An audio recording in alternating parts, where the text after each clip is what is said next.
When you think about businesses that are selling through the roof, like Aloe or Allbirds, sure, you think about a great product, a cool brand, and great marketing. But an often overlooked secret is actually the businesses behind the business, making selling, and for shoppers, buying, simple. For millions of businesses, that business is Shopify. Nobody does online business better than Shopify. It's home of Shop Pay, the #1 checkout in the world. You can use it to boost conversions up to 50%, meaning way less carts going abandoned and way more sales going through to checkout. Sign up for your $1 per month trial period at shopify.com/income, all lowercase. Go to shopify.com/income to upgrade your selling today. That's shopify.com/income. Oh, tasty high note. Oh, hi, don't mind me. I'm practicing my new baritone sax. I just heard PayPal's paying for people's stuff every day for 100 days, and there's 10 million up for grabs. All you have to do is use PayPal checkout online. So there's never been a better time to buy a few things off the old wish list. Like this leaf blower! PayPal could pay for your purchase. The Great PayPal Checkout. No purchase necessary ends July 18th. See official rules at paypal.com/thegreatpaypalcheckout/terms. Participating merchants only must use PayPal checkout online. Coverage of up to $100 and eligible purchases per card. Hello and welcome to episode 222 of SATB, Something About the Beatles. It's a milestone of sorts for those of you paying attention. I'm looking at you, Trevor. There should be more episodes, and typically I've got a half dozen shows in the can. The productivity has slowed down a little bit for various reasons, but as frequent guest and personal pal Jerry Hammock says, you need to get out of the editing business because that is something I tend to be very painstaking about, and it takes a lot of time. Typically to do, say, a 90-minute show could take up to 2 weeks to edit as I put in a time because I try to do it very precisely. If you're listening to something minus the visual, you're just listening to it, you hear a lot more of the tics in normal people's speech. And since I'm trying to hold this to a standard that's better than reality, I try to be really, really precise in the editing of this stuff to make everybody sound great. Hopefully that will be amended sometime soon. We're looking into it to outsource some of that labor. So as a milestone, and as a topic that SATB has examined from various angles in the past, this was one that was suggested. Good old pal, friend of the show, friend of mine, Luther Russell, who you guys may know as one half of Those Pretty Wrongs, alongside Jody Stevens, ex of Big Star. They've got a new record they've been working on this summer, by the way. It'll be the third album. They're multi-instrumentalist, singer-songwriter, performer, and producer and engineer. He definitely, as you've heard on the show, approaches Beatles from a particular angle that is unique to where he's coming from. He's got a pal, Pat Sansone, best known from Wilco, although he's also in a band called Autumn Defense prior to becoming associated with Wilco.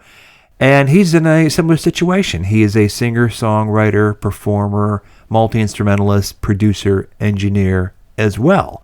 And so these two guys in their Beatle fandom, independently, one guy growing up in Mississippi, the other in California, they both are about the same age and both glommed on to Sgt. Pepper at some point in their childhoods.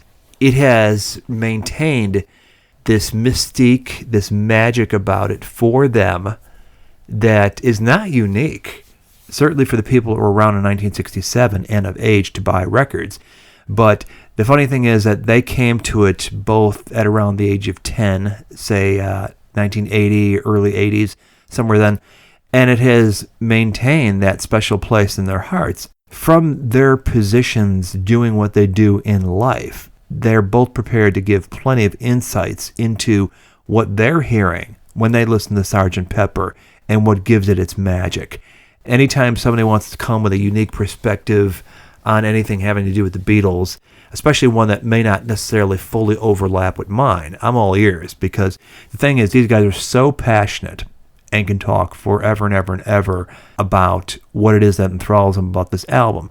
I thought it was a worthwhile discussion to have. Pat's a great guy. Very interesting to listen to him talking about music and just what he projects, the insights and the deep thinking he's done about the Beatles through the years. I love having guests like that, and that's one thing we definitely strive for at SATB, is to have those kind of guests on here, because if you get anything out of SATB, I hope it's a fresh perspective. You've already got the fandom, you've already got the passion if you're listening to this show, but anything that can make you think further or reconsider a position you might have had for years is always a good thing as far as I'm concerned. So I don't want to drag this intro out because the conversation itself went quite long, but I don't think it's dull. I think that there's certainly plenty to be gleaned from it.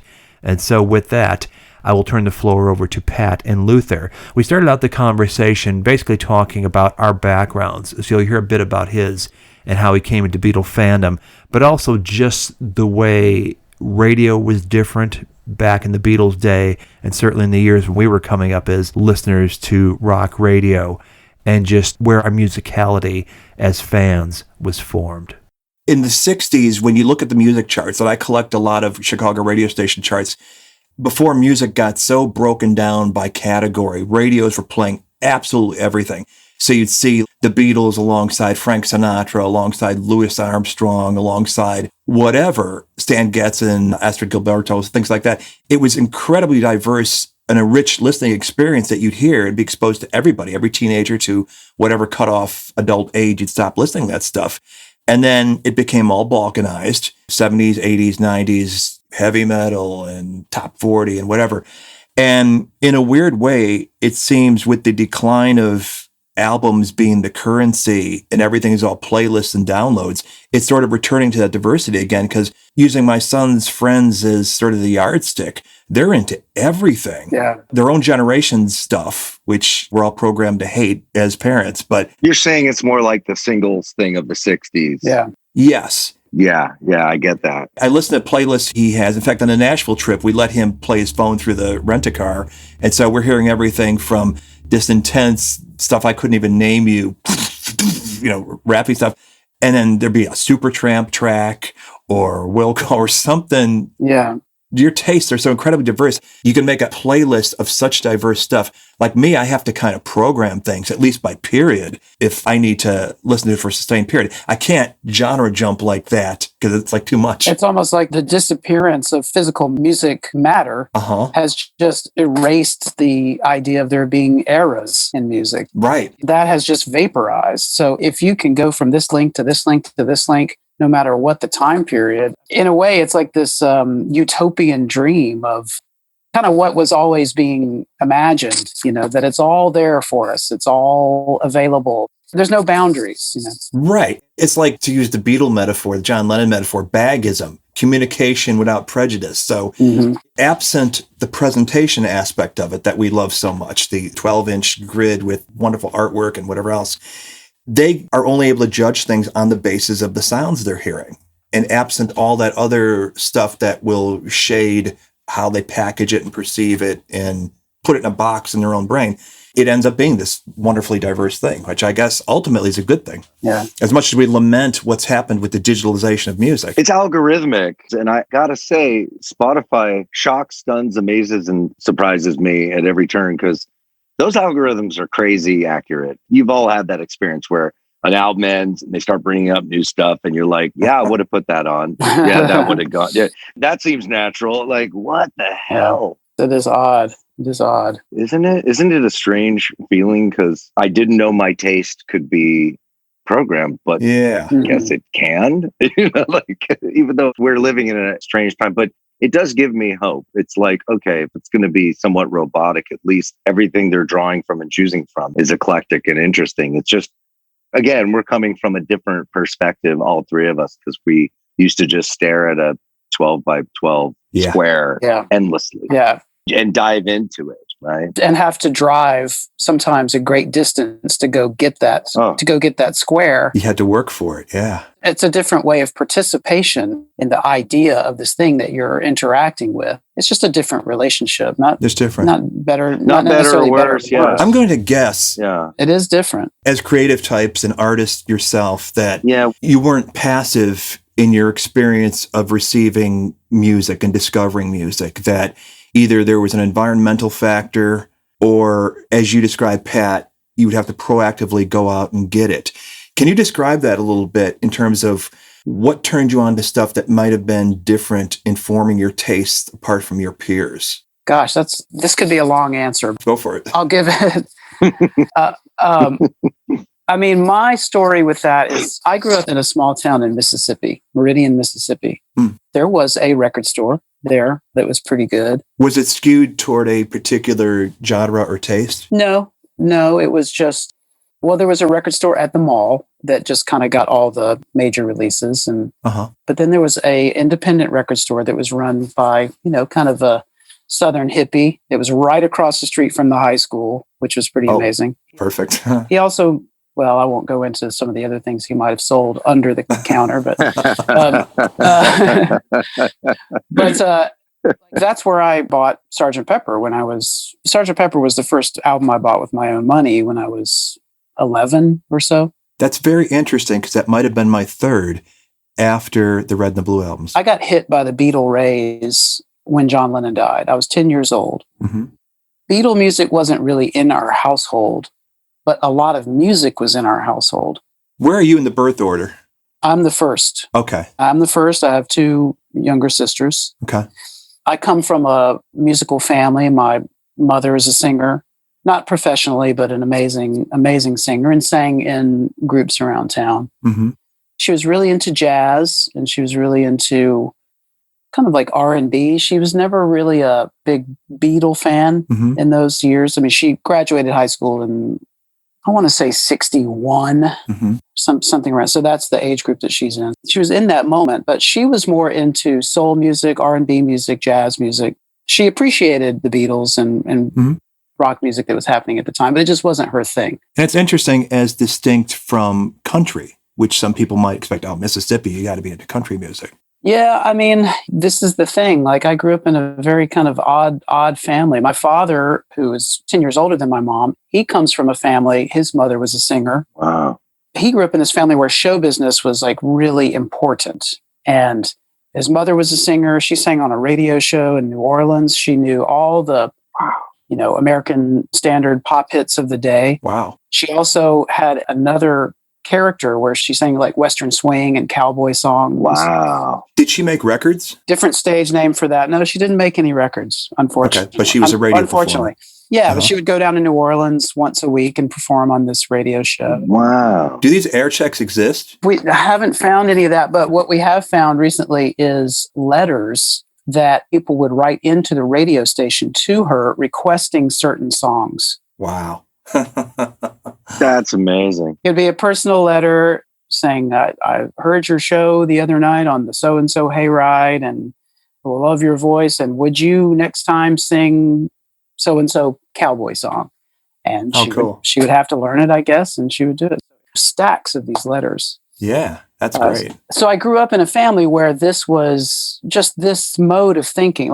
And then my father, to keep that thread going, my father wasn't a musician or a singer, but he did some performing. He loved kind of like showbiz. He loved musicals. He loved sort of the vaudeville tradition. He loved comedy and loved music, although he didn't inherit the musical gift that his mother had, my grandmother.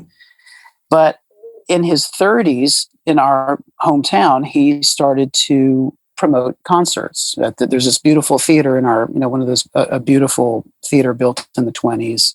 Like an old vaudeville house? Yeah, kind of. It was a movie palace and vaudeville house, and it's still there. It's in need of some restoration, but it's still there, and they still have performances there. Cool. But he started booking shows in the 60s.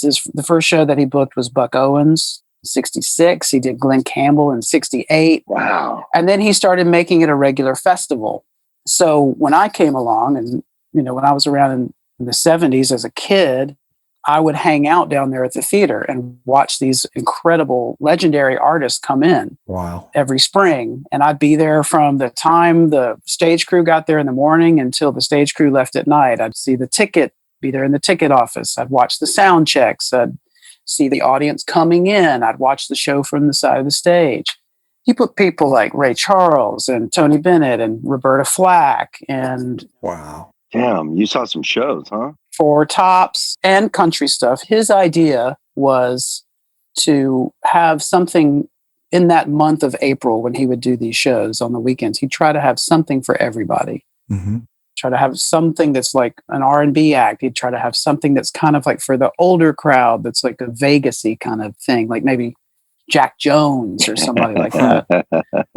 There was another festival in our town that was more country oriented where some legendary people came. So I got to see very close this variety, diversity of entertainment and music. And you got to see the whole of it, not just what the audience sees. You got to see how the sausage is made. That was your normal. That's amazing. Yeah. But not much rock and roll. Uh-huh. Because my dad just did not really get rock and roll. Wow. He booked the Little River Band once. That was one of the more, Helen Reddy. I mean, we're not talking like edgy stuff here. Uh-huh. No MC5. Yeah. But so that was about as rock and roll as it got. He just didn't get it, But my grandmother was a big Elvis fan. So I learned about Elvis from her. She saw Elvis perform in the 50s in our hometown and was in love with him till the day she died. So the reason I'm telling all this is that by the time I'm 10 years old, I've been exposed to a lot of entertainment and show business and a variety of musical styles. And I have a deep love for Elvis. You're primed. And I would watch the Monkees TV show would be on in the afternoon on our local station. And I love that. Uh-huh. But I didn't really know the Beatles. And then when John Lennon died, all of a sudden that music was everywhere. Yeah. Mm-hmm. And I remember waking up that morning and my mom with tears in her eyes, even though she wasn't a Beatle person, she still, terrible event. Terrible event and the heaviness of it. Mm-hmm. And had an admiration for that music. I mean, anyone who's in music by that time, you understand the greatness of that music. Mm-hmm. And I'm sure she had sung some Beatles songs in one of her combos, Uh-huh. All of a sudden, that music was everywhere. And I just went into it with full head and heart. I remember like that period of absorbing all that music and feeling like, at the same time, this is blowing my mind. It's incredibly new. It's a whole new experience for me. But at the same time, I already know this music. Mm. Yeah. It was like it was familiar and alien at the same time. Wow. It was in the air. It was something out there, even if you hadn't directly absorbed these particular songs just yet. Because it was in the culture and it was in the music. And I'm sure I had heard some of these artists that came through and performed at that theater probably do Beatle covers. And, if you have the radio on in the 70s, you're going to hear some Beatles songs. Right. A lot of Wings. Yeah, exactly. It was in the air. But that was the moment where I just tuned in, Mm-hmm. And was Pepper the gateway for you? no, actually, for Christmas that year, I got, because it was only a couple of weeks later, but I was already so full force. I was interested in nothing else but Beatle anything. So Yeah. I remember that Christmas morning coming out, and it was the Red Album, the Blue Album, Abbey Road, Revolver, and I think Beatles Rarities. Oh, anything but Pepper. So Pepper was the first one you bought with your own allowance or whatever. And yeah, maybe a year later, So it's interesting that you got gifted all this stuff sparked by your interest in Lennon due to his murder. And you're already a highly aware musical kid just through sheer environment, if not genetic lineage. It's in your blood. And your parents oblige you that way. Here, we're going to immerse you. You want Beatles? Here's Beatles. And they give you everything but Pepper. It's just funny, too. Stay away from that just one. Not that Pepper. No. Yeah, exactly. See, what's up with that, Yeah. Right. The forbidden fruit. It was, like I say, it was a family that on both sides, on my mom's side and my father's side, that just loved music and show business and entertainment and artistry. These things were just very important to the family. Yeah.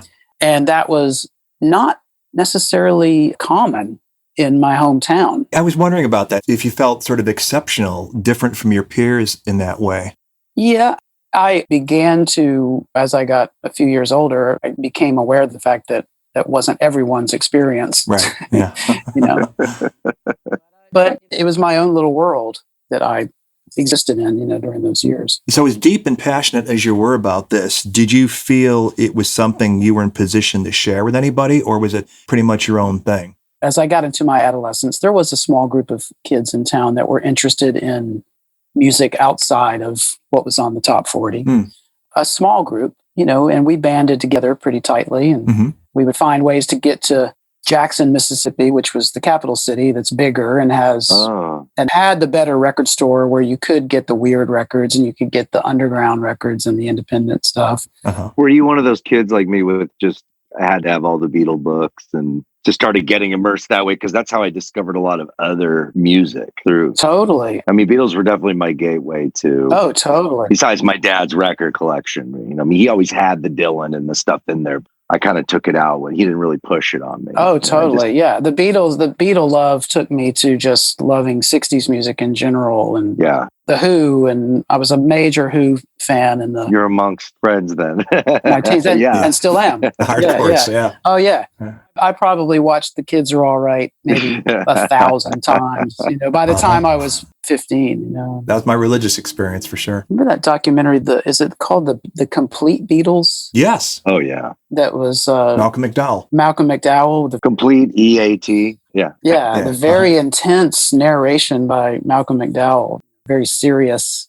I wore that out, watched it over and over. That was all we had. It was a godsend when it was so hard to get any kind of information, because I think when my fandom started, which was in the wake of the Red and the Blue albums, you can count on one hand the number of books that were out there, and it didn't tend to be general histories. They were like Apple to the Core, Longest Cocktail Party, except for Illustrated Record. Right. And that was just amazing. And the Hunter Davies. Yeah. Well, that one I remember being a bit dry the first time I read it. A neighbor of ours had it on his bookshelf, and I spotted it. It's like, oh, can I borrow that? I remember him hesitating to give it to me because he was concerned about F-bombs. It's like, well, I don't know. You're a kid. I don't want to be responsible for that. Yeah. But then finding Illustrated Record on a table at a bookstore, it's like, holy cow, that blew my mind. That was definitely a major thing. I had that. I don't know how I had it. But And you find the phrases from there just stick in your brain forever after. Yeah. It was a long time after I came to realize skewed some of the editorializing is in there. But at the time you're gathering information,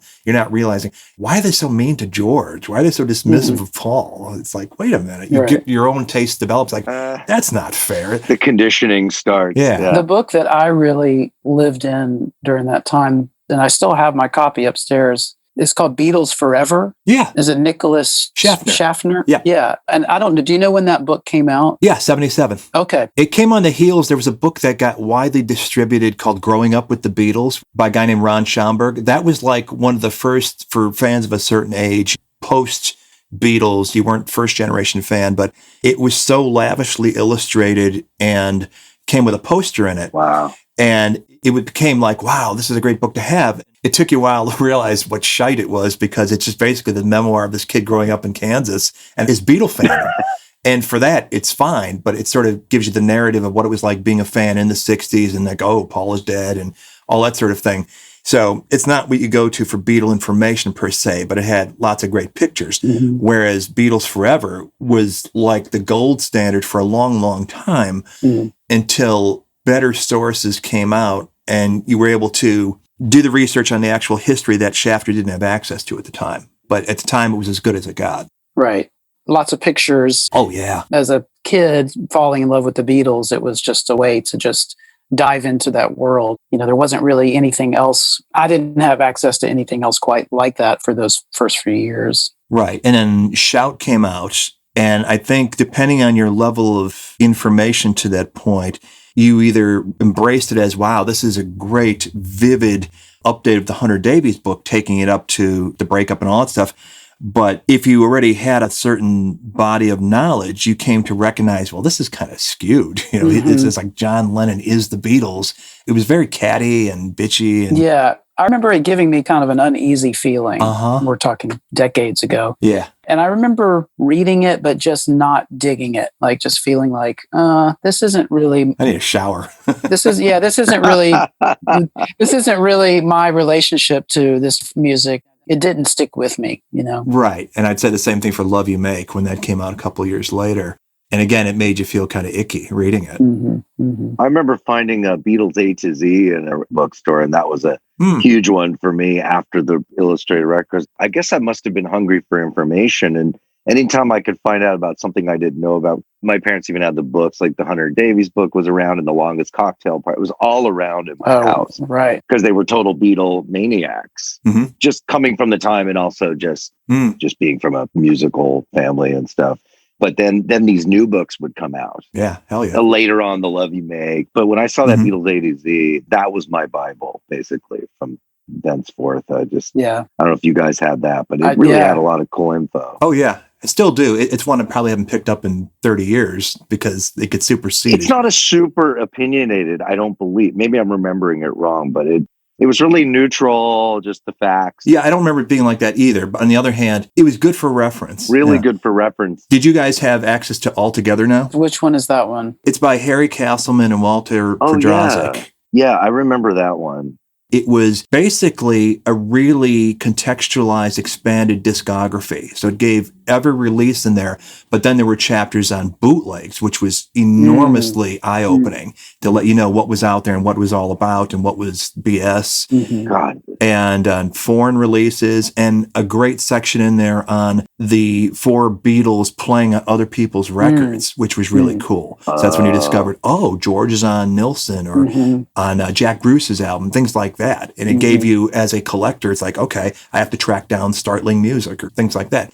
It was a nice little roadmap when you didn't really have much other than there was that discography sheet that came in the Red and the Blue albums, which come to find out was deeply flawed. So you're tracking down things that don't exist. Right. So there were a lot of dead ends and Oh, yes. yeah, I remember that. There was a lot of but the main thing that stuck out about those books to me, especially Illustrated Record, was I would see these album covers I never saw, like Beatles for Sale. I just didn't understand. Yeah. Because we grew up with the canonical Right. American album. Capitals. Yeah. And in some cases, they were arguably superior. Like we've talked about Rubber Soul and stuff.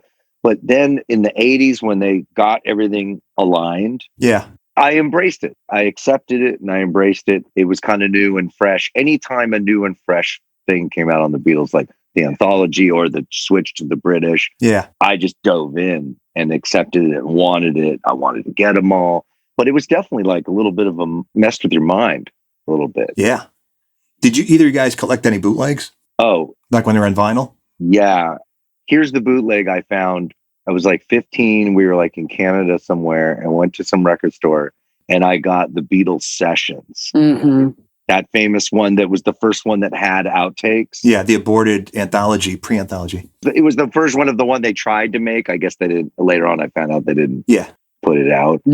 I still have it. That is an amazing bootleg because it's literally like, Besame Mucho and the Acústico Bla Dia Bla Da. yeah, and it's kind of chronological. Yeah. Yeah, and Christmas Time is here again, and just literally Come and Get It. come and get it. My mind was literally blown by that bootleg. Uh-huh. It was so next level, and to this day, when I put it on, I kind of like get a little breathless. Yeah. And it was great. The anthology thing was amazing, and that was almost like more than you could want. Yeah. But there was something super tight about that Sessions bootleg. I don't know. It was crazy. I remember when I got Sweet Apple Tracks, which was the double pocket one with the picture from the Revolution promo on the front. And it was a listening experience like I never had before. It's Niagara stuff from Twickenham. And so you hear them, and to this point, to wherever you read, whether it was in the Illustrated Record book or in Beatles Forever, talking about how miserable the Let It Be sessions were, because that was the messaging the Beatles put out about it. And this is clearly Let It Be sessions, even though the picture on the cover is wrong. And you're hearing them having a blast, having a good time goofing around on songs that made it onto Abbey Road and stuff like that. It's like, where's the misery? What's the missing context here? But as a listening experience, hearing them talking to each other, Paul calling out the chords to Let It Be and stuff like that, what an experience. This is something that clearly was never meant to reach the public, but boy, you couldn't get enough of it. This was just amazing stuff. Yeah. Well, I think Yeah. that wasn't something that we had access to in my hometown record stores or maybe even in the Jackson stores, maybe, but I didn't dig that far. But I didn't really hear any of that stuff until the CD era. I did have a couple of collections. The one that I remember was called Backtrack, I think. Oh, yeah. And it was, There was a series of those. okay, I had one or two volumes of that. Uh-huh. It had one of the full versions of Strawberry Fields. Yeah. And just hearing any of those alternate versions was just such a thrill. Yeah. The version of Andrew Bird Can Sing, where they're laughing through all that stuff. So you had that before? Yeah, just 6 or 7 years before. Yeah. Amazing. I was at a party in the mid 90s and people were anticipating Anthology, and some musician friend came in. Oh, I think it was Rami. And it just had the promo disc. Okay. It was just a one disc thing of some highlights that were about to come out for the second one, for the second Anthology. Because the first one was kind of interesting, but it was like the old school stuff. We were at some party and someone threw on the mid period, just come to life of all those alternate I'm Only Sleeping and all that stuff. And I was just literally stuck by the speaker. Like I couldn't even participate in the party. I was just like listening to this. Oh my God.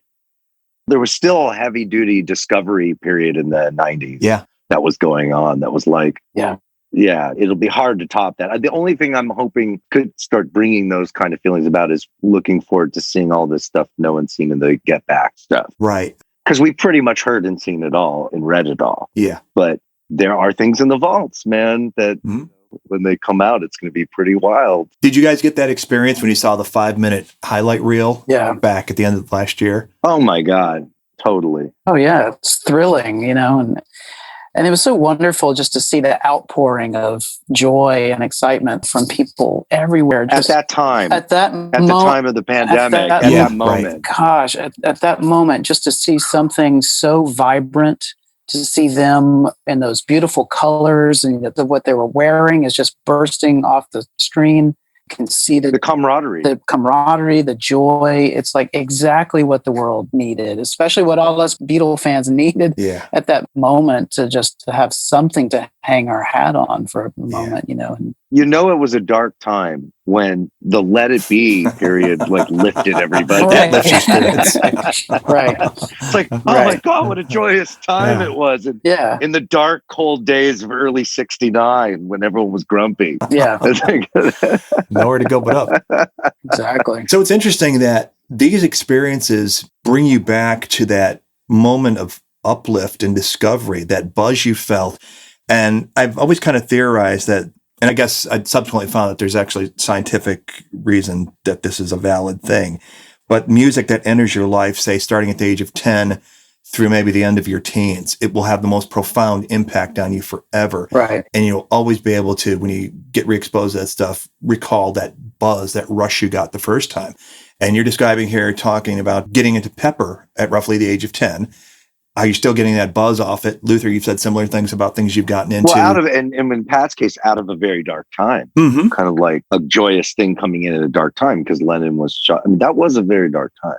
Mm-hmm. Sure. And I would bet you can extend that metaphor to everybody that saw the Beatles February 9th, 1964, coming out of the period of national mourning.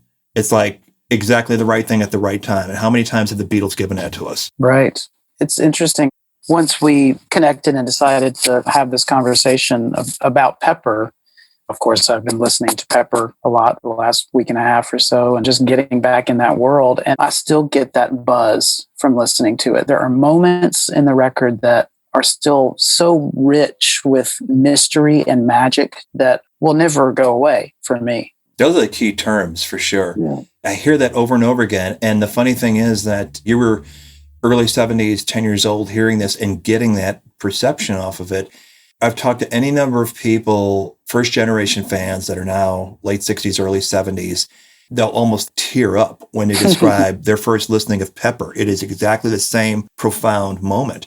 And you look at the history and the reporting, and there's a quote, I think it was from David Crosby, that said, you can drive anywhere across the country in the summer of 67, have your windows down, you hear Pepper coming out of somewhere. Somebody's house or some radio or something like that. Yeah, isn't that an amazing image? That I've heard several people kind of describe that same thing. Maybe does Joe Boyd say something similar to that?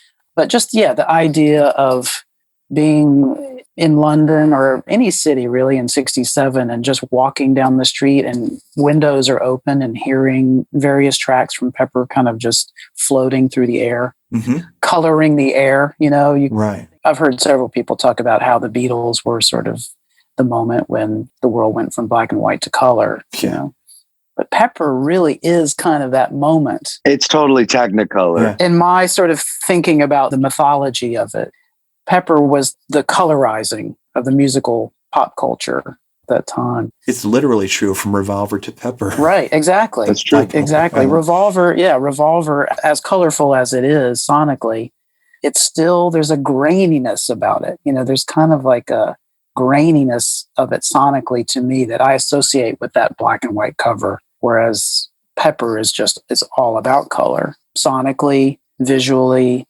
emotionally. I think the diversity of emotional colors that exist in the songwriting, that's kind of how I think of it. Yeah, that's exactly right. On the one hand, you come at it from a historical perspective and researching the Beatles and what they had to say and all that stuff. They were absolutely moving forward with something that they knew was going to be departure from everything they'd done before. Mm-hmm. They know they're not touring anymore, so now we're not beholden to any notion of anything we record we may have to reproduce on stage. That's out the window. They are also thinking of it in terms of, well, this record is going to be us on tour. We're not going to physically tour anymore, but the record's going to go on tour. I think was Paul's quote. Everything about their approach was entirely new, including this alter ego they come up with, Sgt. Pepper's Band. Interestingly, it's not of its time. It's of a couple generations before, this Edwardian presentation. Mm-hmm. So immediately it tips its hand that there's going to be a nostalgic vibe to this, that this is not of its day. We're not dressed in San Francisco garb of 1967. As you describe, in the range of emotion throughout the material, in the range of sound, we're going to fully make use of the studio. It is a leap forward in terms of just the sonic qualities of it, the production, what it sounds like as a record. The thing I liken it to, as far as a turning of the page, is when Pink Floyd did Dark Side of the Moon. Mm-hmm. How different that sounded. It's rich. Mm-hmm. So you've got all these qualities going on. Maybe the other thing that sort of lifts it beyond the Beatles' intentions, because any artistic intentions are going to be beholden to how it's received. And obviously it was received as rapturously as you would have wished for, was the timing of it. Mm-hmm. The thing that they couldn't control.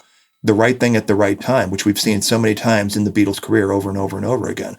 I think there's a lot of factors that give it this special place. Words generally fail when critics come along and try to sort of explain, well, it's special because of this. Mm-hmm. Blah, blah, blah, blah, blah. That doesn't really touch it.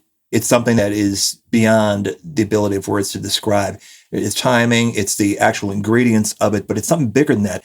And maybe the biggest takeaway is that what the listeners were feeling in real time when it was new, and this was an event writ large. This was huge. The Beatles' first record in almost a year after they quit touring, so it's going to be a major thing. Even though we'd had the taste of Strawberry Fields and Penny Lane, knowing that they're not breaking up and they're doing something amazing new, and oh, look, they've got mustaches now. But the fact that decades later, how convenient. Yeah.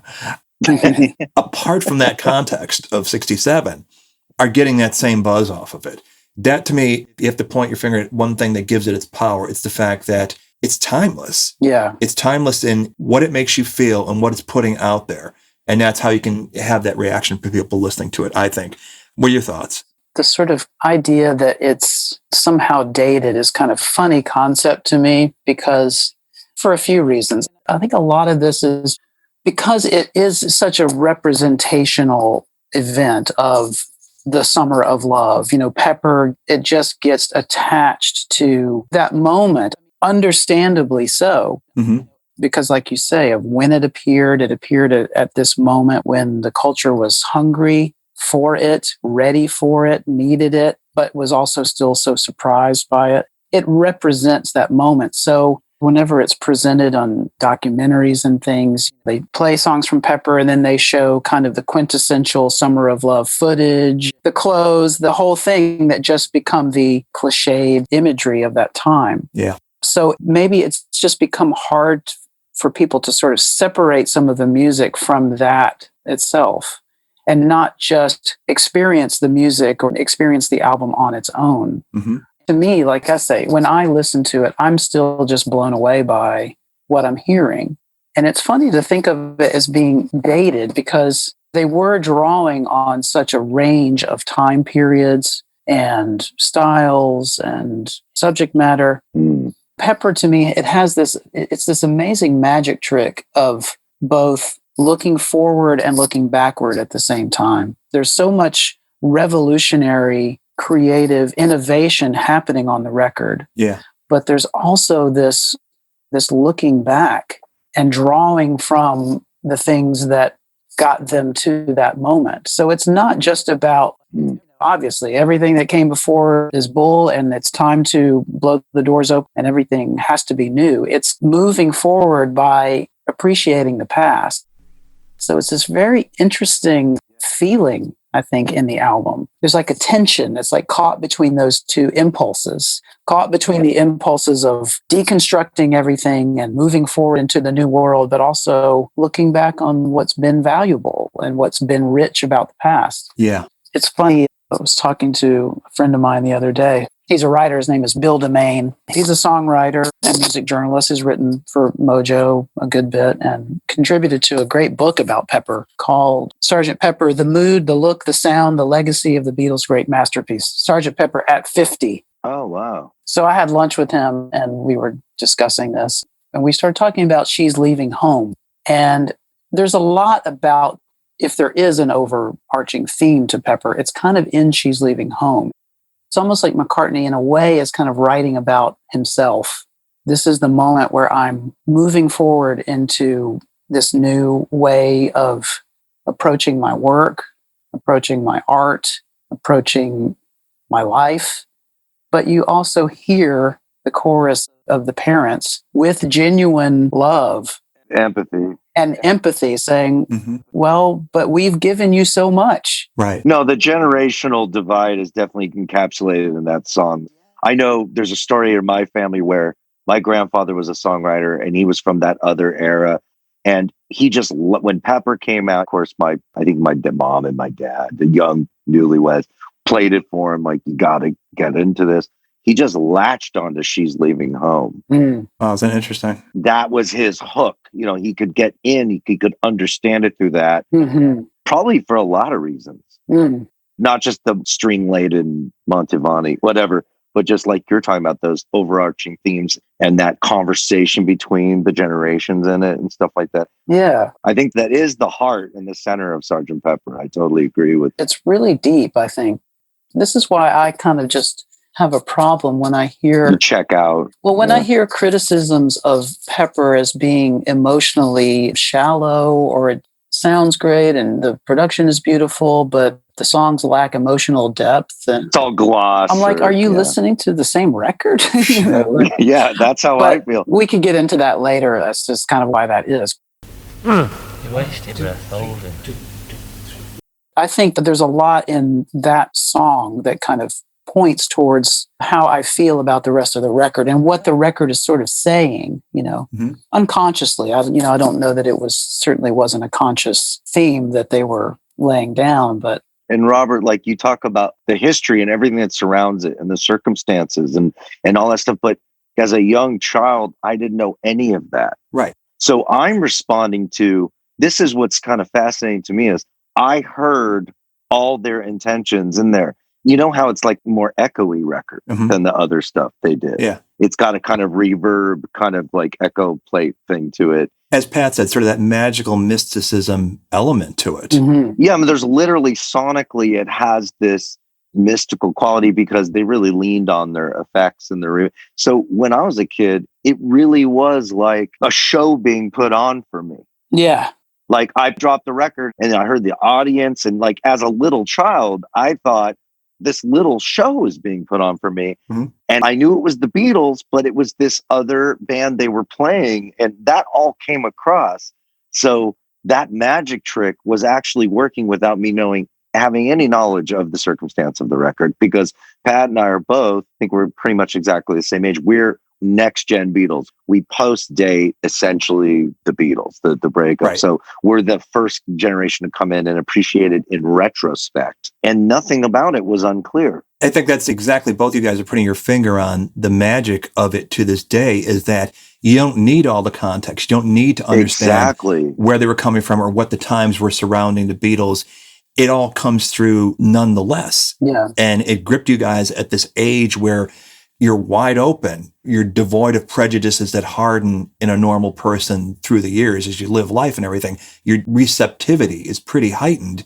And there it is speaking to you in exactly the same way that people of an older age were getting it in 1967. That's an amazing thing. And it's not something that anybody can just pull off. And it's funny that you point to She's Leaving Home as sort of the emotional heart of the record. That was a song, to use your word, tension, I always had trouble with, in that I loved the Greek chorus aspect of it. I love Paul's reporting the events, and then here's the parental side of things. I love that bit of the structure. But I found the string arrangement so annoying and sugary. It just really alienated me.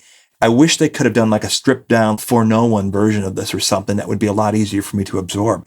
But somehow that back and forth empathetic feeling of embracing the position of the parents of the older generation, they're not unsympathetic at all. They're not where you're wrong, the way the stereotype is of younger people trying to dismiss all the wisdom that's trying to be handed down to them. The closest thing I found to it was Father and Son by Cat Stevens, which is a really hard record for me to listen to since becoming a parent. Right. I mean, it's like, wow. Or like Cats in a Cradle. It's like, I can't, don't turn it off, please. Yeah. I'm going to melt down. How ahead of the curve the Beatles were in putting that in a pop song. Yeah. You probably know the backstory of the real person that Paul actually met that he didn't know when he wrote that song, which is even more amazing. But that's out the Beatles there. Are so full that's of that out stuff. there that you're talking about the game show or whatever. Melanie Coe, he was on Ready, Steady, Go, who in fact, when she ran away from home, was going to have an abortion. She found herself pregnant at 17. So that was absolutely legit. But that wouldn't have been reported in Daily Express. It was just her parents lamenting, we gave her everything and she left. And I love what you said, Pat, about Paul metaphorically leaving home from the Beatle you knew to this point of what we're doing going forward to find who we are apart from the expectations that you guys have put on us. Yeah. Yeah, that's deep. And the other song that connects to that is Fixing a Hole. Again, it's his declaration to himself and to, the world, Beatle fans. It's just an expression of, I am going to be an artist and I'm embracing it. And this is the way forward for me. It's a very personal song, I think. Oh, yeah. McCartney often gets criticized. It's very haunted, too. It's very haunted, yeah. That was one, I gravitated to that when I was a kid because there were so many things going on. Like, how could anyone sound like that? Right. Where's this happening? What's he talking about? Why is this so spooky? Melodically, how is this so brilliant? Like everything was happening at once on that song that in a funny way, I'm still unpacking. It's funny, that track gets dismissed a lot and I never understand it. To this day, it's one of the X Factor Beatles songs that totally freaked me out. No doubt. Totally freaked me out. Totally freaked me out. Like I can't even, Well, the chords themselves, I mean, if you just really look at the chords that are happening in the verse, they're very odd. Yeah. They're very harmonically rich and kind of clustery and dark, kind of melancholy. Like that verse, haunted is a great word for it. It's very emotional. His singing, his delivery of it. Yeah. And when he goes up high, it's so perfect. The next examples I see are all over the Ram album, kind of lifting the veil off his true emotions. Right. Yeah. But it has that same thing. The thing that McCartney does in the Beatles that no one else in the Beatles does, that same melodic spook that's in like Things We Said Today or And I Love Her, that thing that McCartney does that is so unique. Oh, yeah. It's definitely in that song. Eleanor Rigby, For No One. Yeah. Eleanor Rigby. Yeah. Yeah. Absolutely. That thing. It's even like in Can You Take Me Back, the little snippet, that spooky, haunted minor key thing that McCartney excelled at that you just, oh my God, it gives you shivers. Well, the verses of Fixing a Hole are kind of, they're melancholy. They're tinged with sadness, which is kind of, I think, pointing to, he's kind of like wrestling with where he's come from. But then when you get to those choruses or the next section, well, it really doesn't matter if I'm wrong or right. It goes into this major. The chords go major. Oh, yeah, they sure do. And it's just this big opening of joy. And that's the door to the next phase. I'm going into total artist world. Oh, yeah. I've been kind of in this shadowy place where I'm not quite sure who I am and I'm involved in my gifts and my talents, but I'm not quite sure who I am. But here I go. I'm going to be who I am. Yeah. And then it gets major. Yeah, it sort of trails off.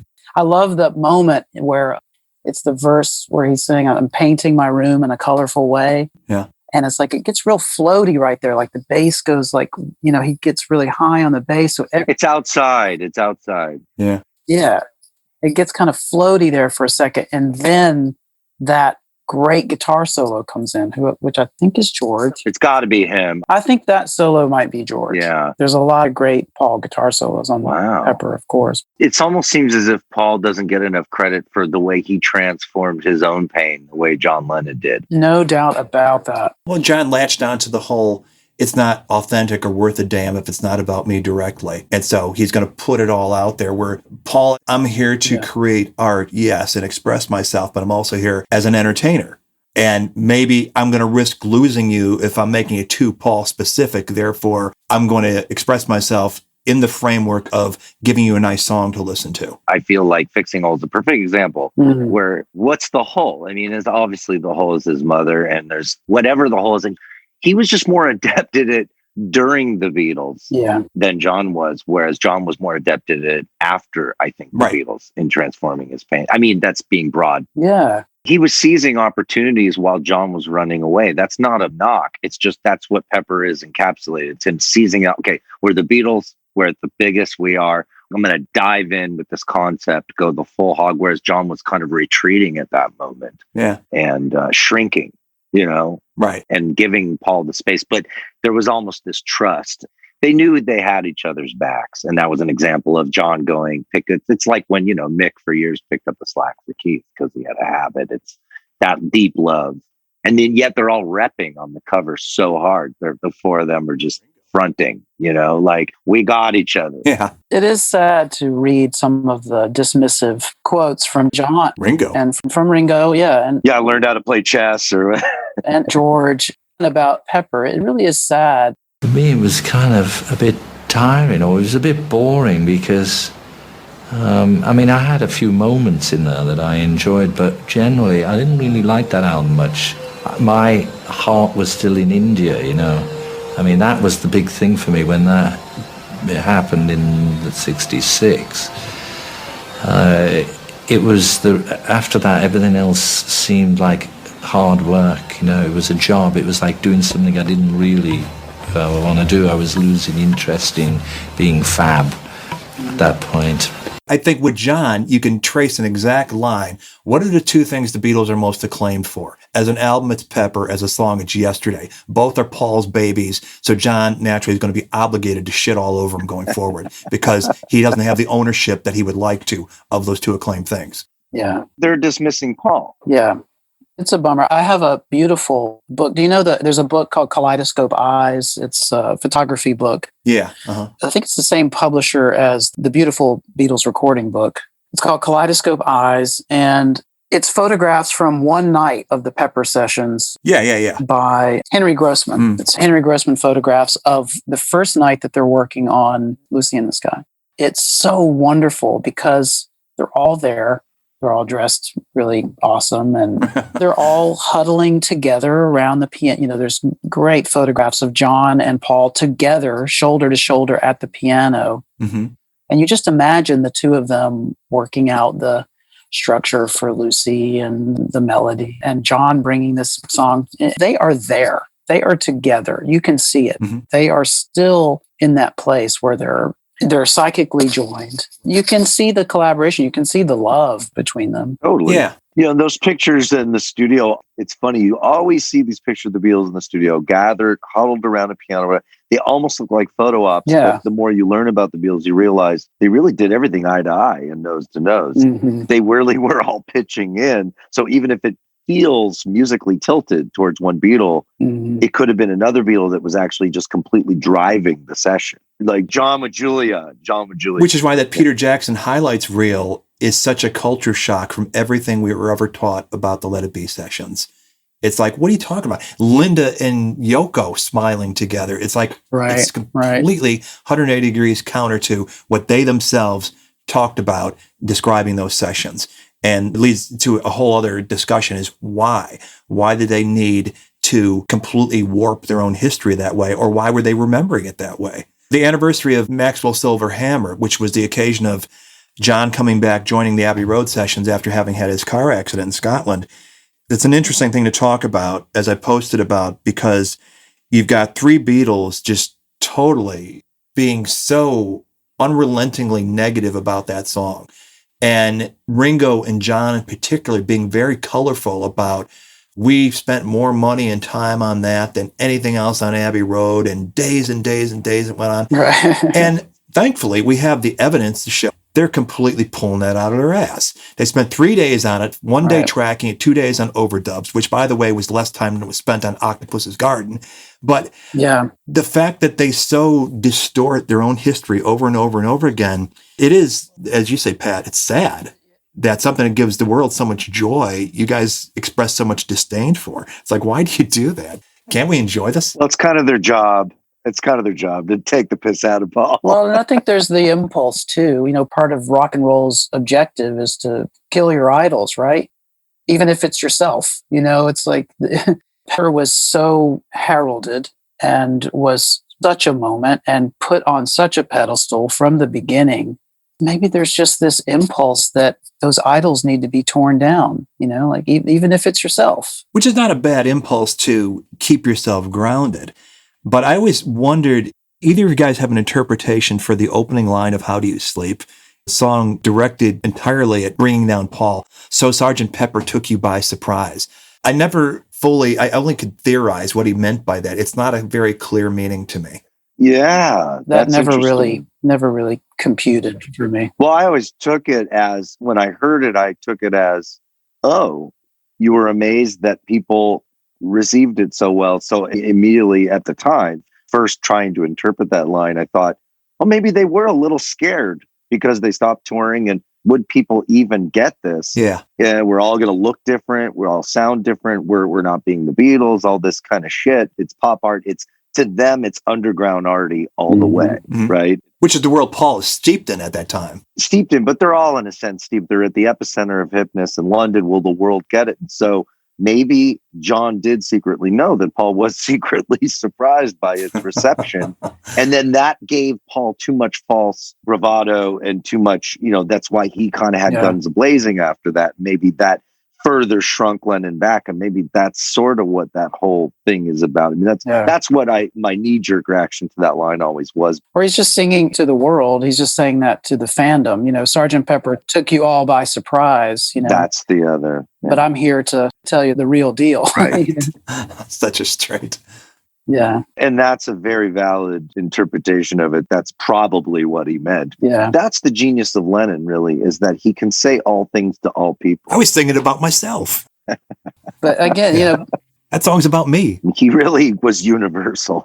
He's the ad man. This goes back to that tension, right? The tension between maybe Paul's willingness to just go everything into the magic, into the mystery. And then Lennon, who also, of course, participated in that beautifully as well, but his impulse to deconstruct the magic, maybe. This tension between those two forces, it's in the music. It's in the writing. It's in the spirit of the music, the unconsciousness of the music.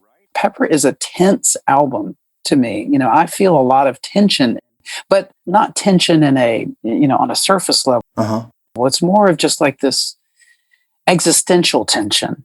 I think that's where its depth is. It's not just this colorful candy. Whimsical. Yeah, everything's sunny, everything's whimsical. There's a lot of darkness in Pepper. And I think that's what gives it its depth. And that's what gets overlooked, I think, really unfairly. Absolutely. It's almost like this is something that Bill and I were talking about the other day as well. It's almost like the whimsy, the color and the whimsy just are so dazzling that it makes people forget just how great the songwriting is, just how truly, truly deep the songwriting is. Yeah, deceptively deep in a lot of cases, because it's so sublimated to the production going on that you respond to the oral experience of it, not really paying much attention to either what's being said in the lyrics or the way it's being said. As we were talking about with Fixing a Hole, where he gets quite emotional in his delivery of some of those lines. And speaking of Fixing a Hole, the one thing I always wondered about that song is it's a matter of record that Mal Evans contributed to that. I'm wondering what his contribution was. In the writing? In the writing of it, yeah. That Oh. Paul kept promising forever, ever, he was going to give him a cut or a credit or something. He never did. And that's for Fixing a Hole. Yeah, it's recorded in Mel Evans' diaries Oh. that he helped Paul with that song at Cavendish. Oh, interesting. Interesting. Yeah, I think so much attention is paid to the technical achievement of Sgt. Pepper that's all fair. To this day, it is rather a technical achievement, but there's a lot of other achievements. And that's what Pat, kind of brings that up to me, is there's achievements in the writing. There's a lot of complexity, originality. There's just a lot to love about it besides its technical aspect to me. Yeah. There's just the juxtaposition of styles.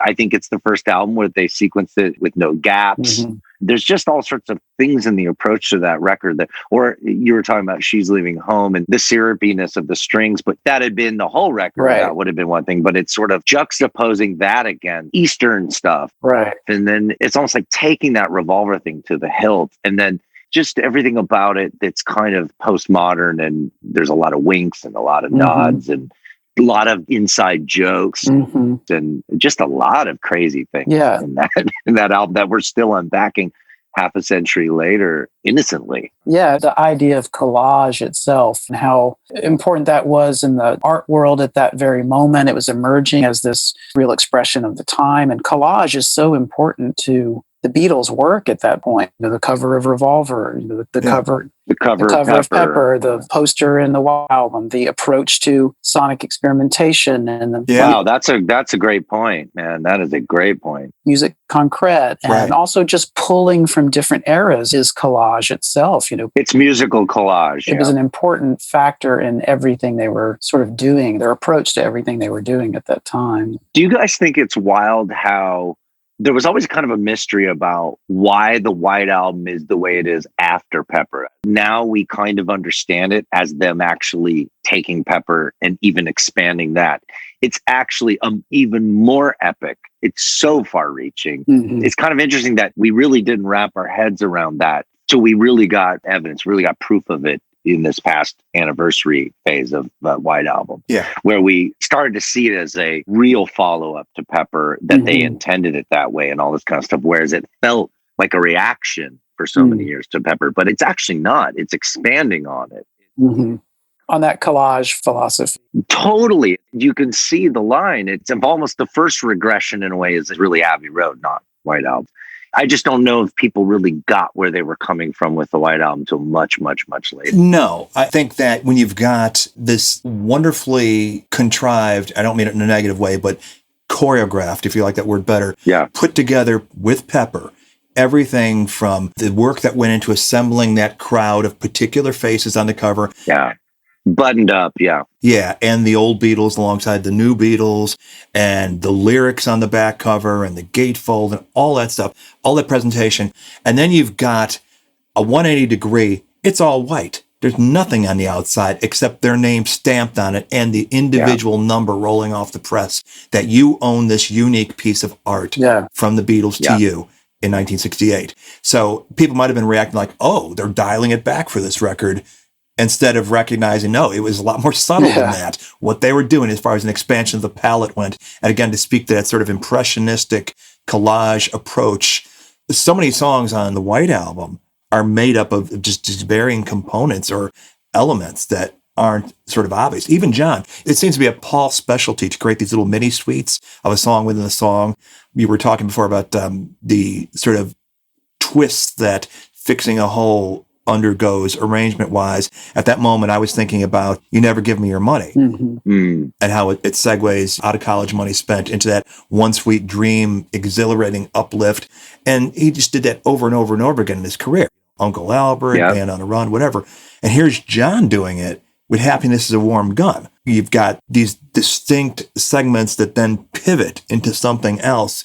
And if you need an encapsulation of that philosophy on the White Album, there it is in one song. When you're just talking about the going from the Pepper cover to the stark white cover of White Album, that pivot, that surprise, that dichotomy is, and we were talking about this the other day, Luther, about how I think there is like a universe of depth in that moment going from Within Without You to When I'm 64, that pivot, that transition, just the feeling that you get if you're like really in it, if you're really listening and you've taken that trip of Within Without You, the way you feel When I'm 64 comes on is really it's whiplash interesting. too, and it's super strange. It's super strange. It's genius. And it's genius. Yeah.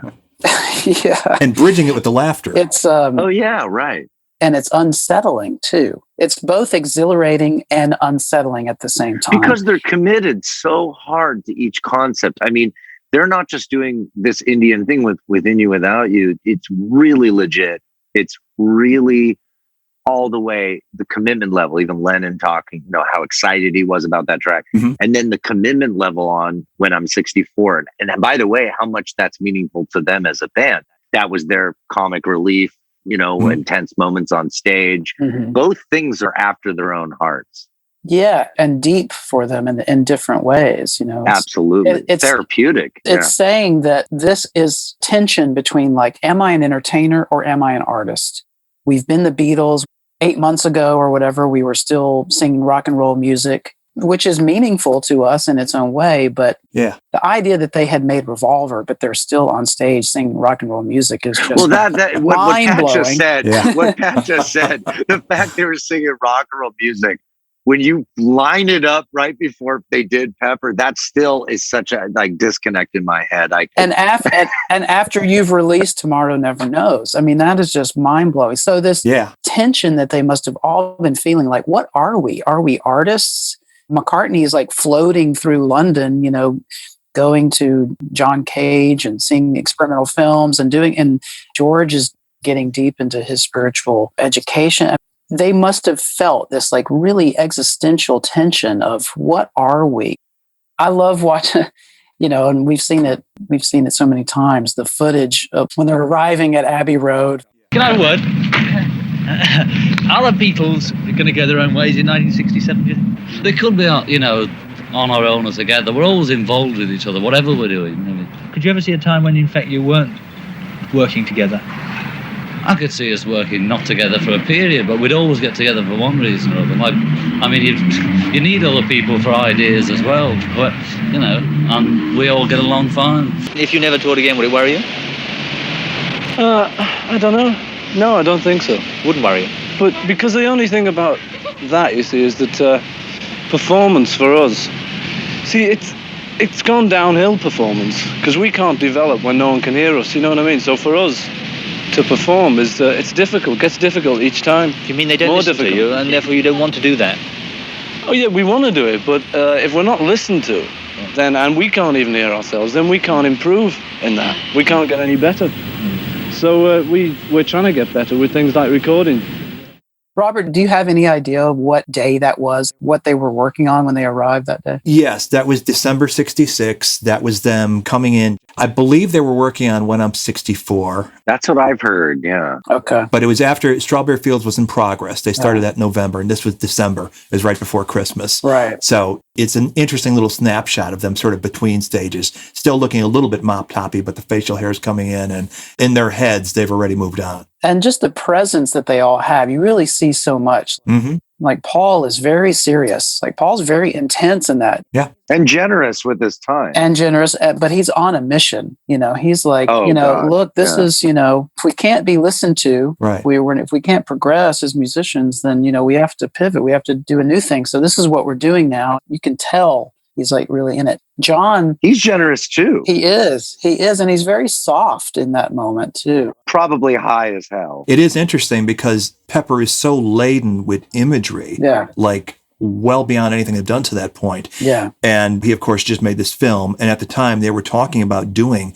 a Pepper TV special with some kind of film for each song. They only got as far as A Day in Life, and that was it. Really? Yeah, uh-huh. Oh, wow. And then they segued into Magical Mystery Tour as something completely different. But that was where their heads were at. It's like, if you're approaching it as a problem-solving thing, it's like, we don't want to go out on the road, but we realize we have to engage our fans. We need to have some kind of presence. So what can we do? I know, let's do something for TV. You think Magical Mystery Tour was a realization of the concept they kind of had going during Pepper. It sort of evolved. It was like they were not wanting to do another United Artists, Dick Lester kind of film.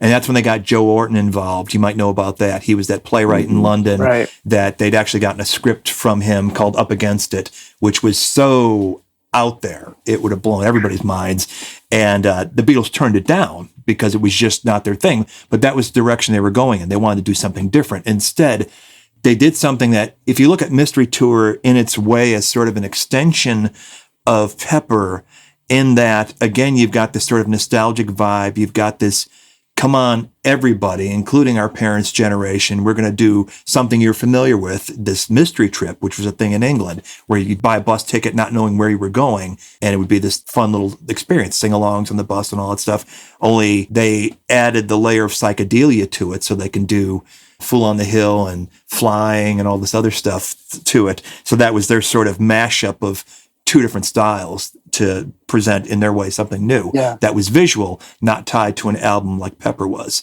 I think by that time they'd kind of outgrown, well, Pepper is what it is. We don't need to lock these songs into a specific visual thing for all eternity. Instead, we'll do a film and then do songs to that or whatever. Right. Thank goodness, because it just keeps it so mysterious. You know, it keeps the magic locked in. Yeah. Keeps the magic alive. Keeps us, even though, like I say, I think there has been sort of this over the decades, this kind of associated with Pepper, with this kind of being the quintessential summer of love, and then you kind of attach it to all that stuff. But if you can listen to it disassociated from that and really just hear its own internal magic, separated from the visual presentation from that period, I think sustains a lot of the power that it has as a listening experience. And this was true of every Beatles album, the sequencing. As Chris Thomas had said on this show, sometimes the difference between a good album and a great album is the order of the songs. Absolutely. With Pepper, it's almost an alternative universe thing where you've got things that are grounded in this world, but there's a magical element to them, a sort of surrealism to them, whether it be the circus with Mr. Kite, even She's Leaving Home. There's something about that it's not so stark as a For No One. Going to When I'm 64 and Isle of Wight imagery and the whole good morning thing, where it's the starting point was the mundane day-to-day life, but it really takes some twists and turns, not least with the rhythmic shifts in that piece of music, which is amazing. Oh, yeah. I was just listening to that again the other day and you guys are both drummers, right? Yeah. So, yeah. I mean, it's absurd. It's absurd. And so, and it's such a tough tune. Well, like, what if Ringo couldn't do the shit that Lennon wanted him to do? I mean, you have to ask that question because you have to kind of really be able to hold that shit together. Oh, yeah. Just to take a moment, Lennon, the things that he was dismissive of in the moment at any given time, from 1970 to 1980, the fandom, the Beatles fans, took his word initially as the Bible. So we, in our own minds, suppressed and dismissed the things he dismissed. But if you reevaluate for a second, I think Lennon does show up on Pepper in a major way. And I think Good Morning, and Benefit of Mr. Kite and Lucy in the Sky with Diamonds, they're works of genius. Big time. The same way that Paul could toss off genius like another day. Yeah. The Lennon stuff on Pepper is not to be dismissed. Well, it's easy for Lennon to say that Good Morning was a throwaway. Easy for him. When you're a genius. When you're a genius. Exactly. You know what I mean? Who writes that shit? It's absolutely brilliant. As good as anything Ray Davies, his whole shtick. Oh my God. Yeah. It must be junk. But I think you're right. When he would say things like that in interviews over the years, we just go, oh, well, wait a minute. Lennon's saying it's not that great. So should I think it's not that great either? And it influences, Yeah. I think that's kind of the same way Illustrated Record did. When you take their word for something being shite and yet you carry that with you, it's like, okay, I'm not going to buy this record because they talked about how bad it was. And then maybe at some point you grow up and start to reassess through your adult ears. It's like, wait a minute. They said this was slight. I think just from my perspective of the stuff that I post and people interacting with me, it seems like a lot of people have come around to the Lennon line. Half of what I say is meaningless, where it's just John being John, saying something stupid. That's my piece of crap, not Paul's piece of crap or whatever. Things like that. No, it's not. When he says things like that about Andrew Bird Can Sing or Cry Baby Cry, stuff that means a great deal to us as fans, as well as probably to the other Beatles, take that with the massive grain of salt that it warrants. Well, my first experience with that cognitive dissonance was when I read the Playboy interviews early on as a kid. And I always loved the song. I mean, it's just me. I always loved the song It's Only Love. Oh, yeah. Like, I was a personal favorite of mine just because it's so wicked. And he immediately dismissed that one. That's a piece of trash or something. And I was like, particular enmity for that song. Hey, man, I don't agree with you. Yeah, he had particular hatred, and that was like one of my favorites because his vocal's so amazing. It's got a unique meter to it that he didn't often work with. Yeah. And the chord, it's just a track I loved as a kid. God knows why. You're allowed. Yeah. And when he would say that, I would say, God, that really upsets my whole What do you mean I'm not allowed to like this? Yeah, and then it would go on. And then that, that was coming from the horse's mouth. I mean, it was, but he would say that also about, like you said, other things like Andrew Bird Can Sing. And a lot of Pepper, he would dismiss Pepper, and that would get into. Yeah. And then that hand in hand with the Revolver was never maligned, but Revolver was probably underappreciated in its time, especially by Americans, because we had a different album that was inferior and all this stuff. And so I think there was an overcorrection there to the detriment of Pepper. And I know only nerds like us care about this stuff, but still, that just remains a fact that that's what got this conversation going between me and Pat. Was we were thinking, like, we just, as musicians and fans, just don't understand the vitriol. It's like aimed at Pepper, right? Or just it being perceived as this artificial thing. I definitely could see where something gets so exalted, so put on a pedestal. It's interesting that Rolling Stone put at the top of the heap for the 500 greatest rock albums of all time, starting in 2003. And then I think they revisited it in 2009. And then suddenly, when they did the 2020 list, it's down to 24 or something like that. It got knocked out by What's Going On, Marvin Gaye, and a bunch of other stuff, other Beatle albums included. So lists like that are only snapshots of who's compiling them and the time they're being compiled. Nothing more. They're not worth a damn. Right. And the readership they want to appeal to. Exactly. The demographic. Who are we selling to this month? Oh, okay. We got to get more hip hop in here. Right. Yeah, it's stupid. To circle back to the sequencing, though, if you buy into the conceit of a lot of the Pepper songs being the sort of a alternate universe, not necessarily a fully pleasant one or unrealistic one, but all sort of different, I think it's no accident that they sort of circle back to the Pepper reprise where they do. Oh, yeah. Like, okay, we're closing the curtain now, but wait. And then there's your major pivot into In a Day in the Life. But wait, there's more. Yeah. Oh, wait, there's more. But this is where you're out of that alternate universe and you're back to Earth. And this is like, it is so unbelievably dark. You've got, of course, the heavily echoed Lennon vocal carrying a lot of the song. And I think a lot of the more casual fans will look at like, oh, that's a John song. No, it's not. It's a straight up collaboration. Paula came up with that I'd Love to Turn You On, which is a key thing to it. Yeah. And the collaboration between George Martin and Paul for the ascending orchestrated rushes that occur twice in that song.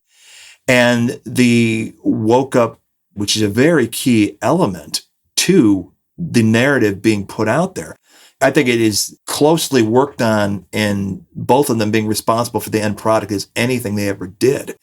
And it carries so much weight because I think it represents, instead of what would be a customary sort of uplift to the end of a musical journey, something happy. You've been on this little trip, and then we're going to leave you, in the vaudevillian theatrical sense with something great and spectacular. It is spectacular, but it's not a feel-good song at all. No, it's dark. Yeah, that moment, again, the transition between Sgt. Pepper Reprise and Day in the Life. Yeah.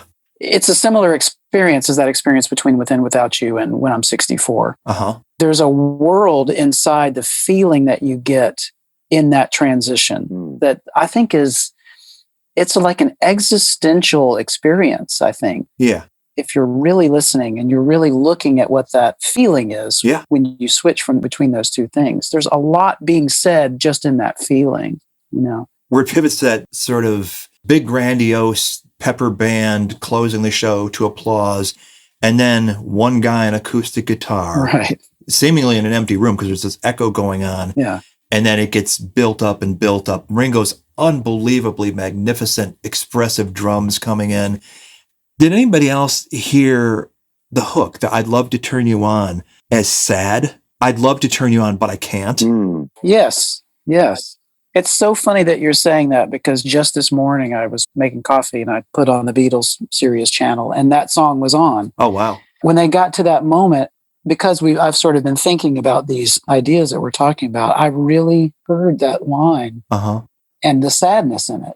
Because we've all seen the interviews where Paul's talking about how when they were writing that and they got to that point and they wrote the line, I'd love to turn you on. And John and I looked at each other and we went, do we know what we're doing? And they were like really excited about we're doing this as this moment of excitement. Yeah. But you hear the line and it's sad and it's menacing too. It's like almost emotionally menacing in a way. The way it trails off like that, turn you on. Yeah. With the chromatic seesaw thing. It's a little scary. It's a little scary. Yeah. Right. But that trail off is just genius. Mm-hmm. And I think it's so overlooked that, oh, they'd love to turn us on. Isn't that great? Yeah. But it's implicit in, I think, the way it's being delivered is, I would love to, but. Yeah. But is not a musical thing to stick in there, so you got to just trail it off. So it's implied. Yeah. It's like they're acknowledging their own power over the world in a way, because they're kind of like, we've turned you on. We'd love to do more. Yeah. We'd love to solve all the problems. We just would love everyone to just to loosen the fuck up. Of course, that still hasn't happened. If anything, it's gotten worse. Yeah. And then where it goes, it's like it goes straight to McCartney basically lifting a line from a Great American Songbook song. It's from yes. Is it Sunny Side of the Street? Yes. Grab your coat and get your hat. Leave your worry on the doorstep.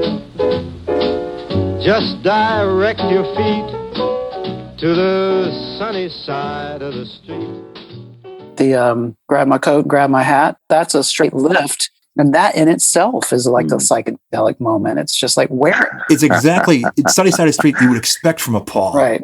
That stuff would just flow out of him effortlessly. Right. But here it is turned on its head. Yeah. And he's about to go into a dream after taking his smoke.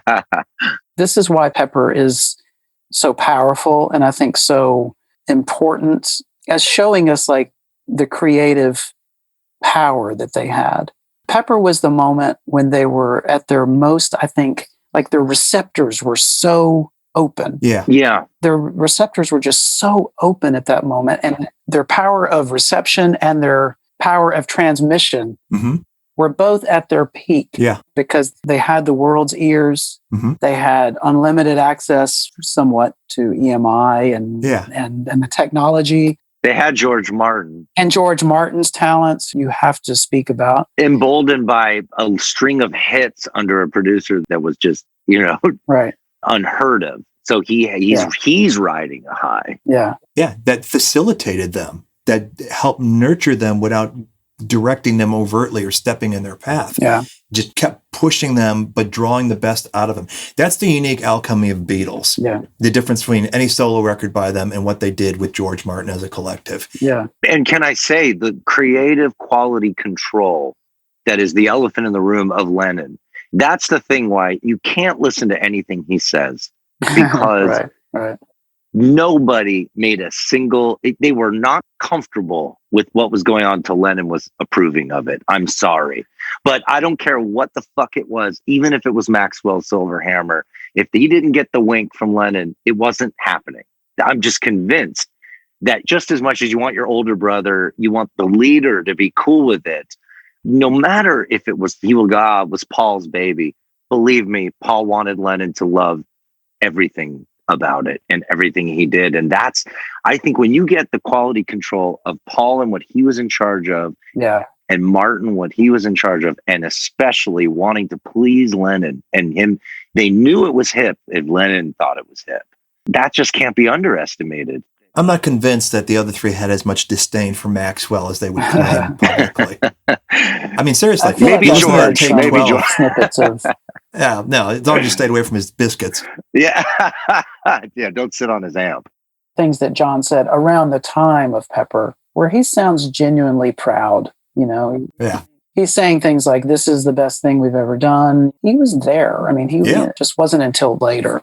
Well, his job is to tear it down. I still believe that even if Paul came up with the high concepts, they moved forward because of John being so restless, never being happy. Yeah. The White Album would not have happened. That I do feel that there was something about wanting to please John that drove the Beatles to be so great.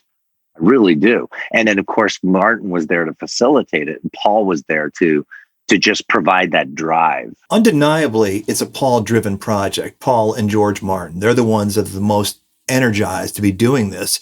But in the same spirit that they were all each other's best editors, it probably would have been something else and maybe not as intriguing or deep or dark without the input Lennon brought to the table, even if he wasn't shouldering as big a burden as he had in the past for other records. And he would be the first to say, well, I was inspired by a cornflakes commercial. I was inspired by Julian's painting. I was inspired by what I read in the paper that day. It wasn't his normal stock and trade, either his great gift for wordplay or making universal his own feelings. It was a different sort of palette he was drawing upon for that. But you still had Paul pushing him and teasing the work out from him and fully realizing it. So it is interesting that it's the first undeniably McCartney-driven project that they did as an album. And there's so much other singular aspects about it that it's almost not really fair to judge it alongside other albums. Right. Because there's plenty of people that look at it as like, well, it's not even the best collection of Beatles songs. If you're quantifying art, maybe that's true, maybe. But if you're looking at it as we're doing this thought experiment, we're doing something different, we're being very deliberate in doing something different than anybody's done before. This is going to be a statement. Unified, very unified. Unified, at least at the time they made it. They kind of fell away from it over time. Yeah. But to Pat's point, there's some BBC stuff that John did in the run-up to it, where he's being very engaged, very energized and excited about what they're doing. The same way there was in early 69, where he's talking about Abbey Road in progress, excited about the medley they're working on in a way that he would shit all over once Abbey Road was out and Paul was dead. I think, things like, even if Lennon was dismissive of the fact that he was influenced by a cornflakes commercial and so it's worthless, or influenced by a Victorian poster and it's worthless. It's like, who could take the words from a Victorian circus poster and create a song like that unless you are at the height of your creative genius? Absolutely. Well, particularly as a collective, when he comes into the room, just like he gave the directive for Tomorrow Never Knows, I want to be the sound of 40,000 chanting monks or the Dalai Lama on top of a mountain. He comes in with Mr. Kite, I want to smell the sawdust. Yeah. That was all he needed. And that's typical Lennon thinking in visual or sensory terms musically, because he didn't have the vocabulary of a McCartney. This is the atmosphere I want to project. This is what I want to see her. But that's a producer. I want to smell the sawdust. That's something a producer says with his feet up on the console. I want to smell the sawdust. I mean, Lennon was the nuts and bolts of the song are so sound and so constructed as good as any. Yeah, the bones are there. Yeah. Building. It's the height of craft. The bones are the foundation is so sound, and it's a work of genius. Kite is, for my money, I just don't. Yeah. Who can write that? Who sees a poster on the wall or a painting by somebody and can just interpret it into a song so you can see it too? Good morning too. And it's not totally distanced from him either. I mean, he's kind of, he's writing about himself. I mean, it's not literal. Yeah. There is some revealing personal stuff in that song. It's not just Suburban Ennui. It's not just, exactly. What's his line about when he kind of got onto Paul about songs about boring people doing boring things? He's writing about himself. And it's this magic trick of like talking about this kind of, well, he's the biggest hypocrite of all. This sort of banal suburban ennui, but juxtaposing it against this super swinging, tough rock track that's really exciting. Yeah. So it's that tension, it's that juxtaposition. Yeah. And it's funny. It's funny too. Yeah. It's very funny because it's like, hey, you boring person. Hey, boring neighborhood. Hey, aren't we all just incredibly stupid and boring? Like, it's kind of that. It's a very funny song. Like, yeah. Totally swinging. French had done that one. Yeah. Hey, mom with the kid, you know. And it's totally swinging, which is the amazing thing. Mm-hmm. I think that is so much at the heart of why I love Pepper, and I think why it is so deep. It's all those tensions, it's all those juxtapositions, that just that are both exciting and unsettling at the same time. Yeah, and what about the cover being like? There's no denying that it's some form of a funeral. Yeah, right. Like, what's with that? Yeah, like floral arrangements. Like, even as a kid, I knew one thing as a kid. They're attending something. Do you know what I mean? Like, well, it's the death of the old Beatles and the birth of this new way. This new approach. It's and all of popular culture, by the way, is there at the funeral. You're right. Like W.C. Fields and everything. Right. It's a way writ large that I think they attempted with Revolver, where again they're going into the studio, throwing away the rule book and everything they know about how to make records. I don't think it is any accident that they echo the Please Please Me album by starting out with that warped countdown into the first track. And maybe that was a little subtle. So the next time they cover old Beatles facing. Oh, do you mean on Revolver? Yeah, Revolver. I think that they were making that statement of this is the new phase, as it were, for the Beatles, because that album totally is the death knell of the Beat group. This is us making much fuller use of the technology and trying to capture what's in our heads on vinyl. Maybe it was a little subtle for people because it didn't get all the attention that year. It was all about being more popular than Jesus. So then they come back the next year. How about this? Is this too subtle for you? There's a grave. That's us as the old guys. Here's us as the new guys. God, it's so true. That's so true.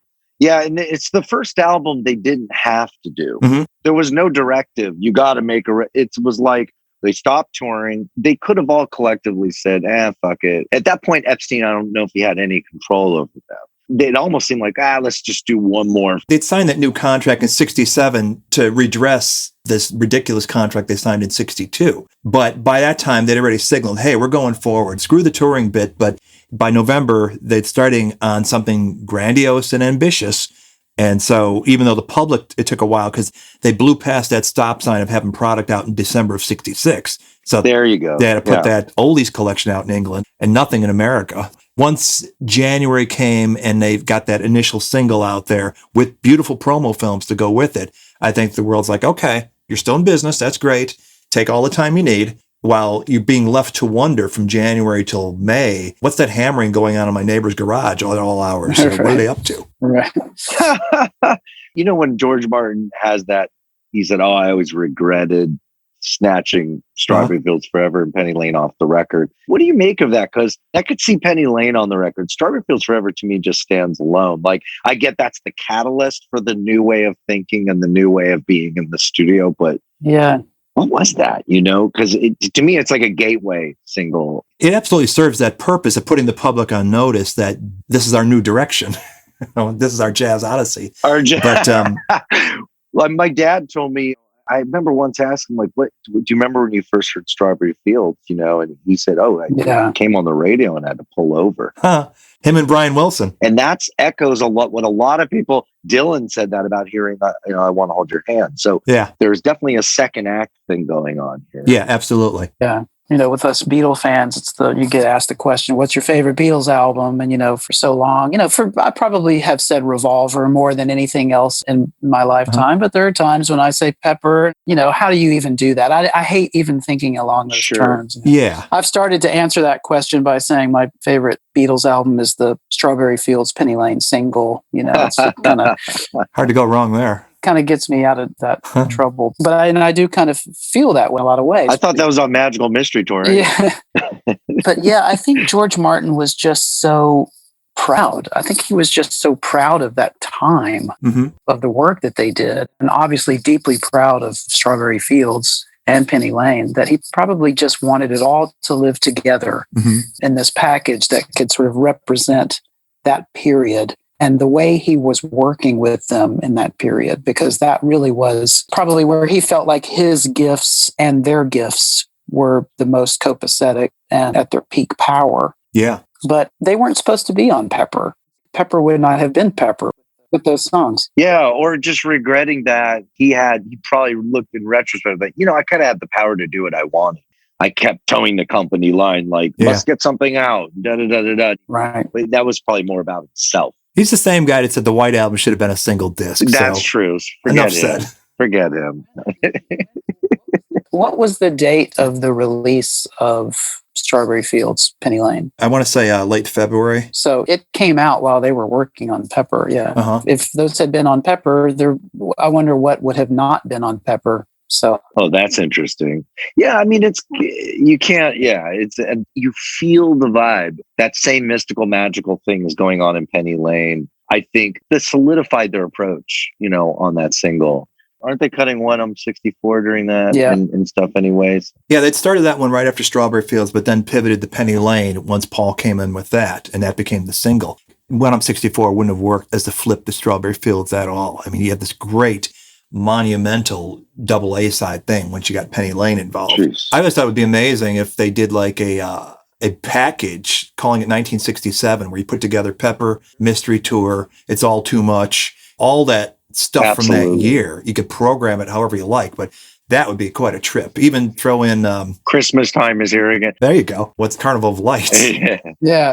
And Christmas Time is here. Oh, it is just mind blowing when you look at the schedule, when you look at the dates. Dude. It wasn't that long after they finished Pepper before they were recording the Magical Mystery Tour track. Wasn't it like a week? It was April. It wasn't like a week later or something. It's like it was right away. And You Know My Name, they started early on. That's just unbelievable. It's like, well, we've taken a week off, guys. We just made a masterpiece. So I'm ready to get back to it. That is just, that's unbelievable. Screams of McCartney. Well, that's what plays into Lennon's revisionism and stuff, or just regrets and all that, is that I don't think he was allowed to think about what he was doing until it was over. Right. And so once it was over, he was just trying to make sense of it probably in his head. And I don't remember liking that. And I do remember liking that. And fuck that. And plus he was kind of bitter and pissed off. So, But at the time, contemporaneously, I don't think any of them formulated a single opinion really about what they were doing. That's a really good point, because they were moving so fast, So fast. They were just moving so fast that I think you're right. He probably just didn't even have time to process his emotions about what they were doing. Not at all. Yeah. Well, nor Epstein's death. I know. Nothing traumatic even, except for in song. All they could do was just sing something. And you got to wonder how much of Epstein's death.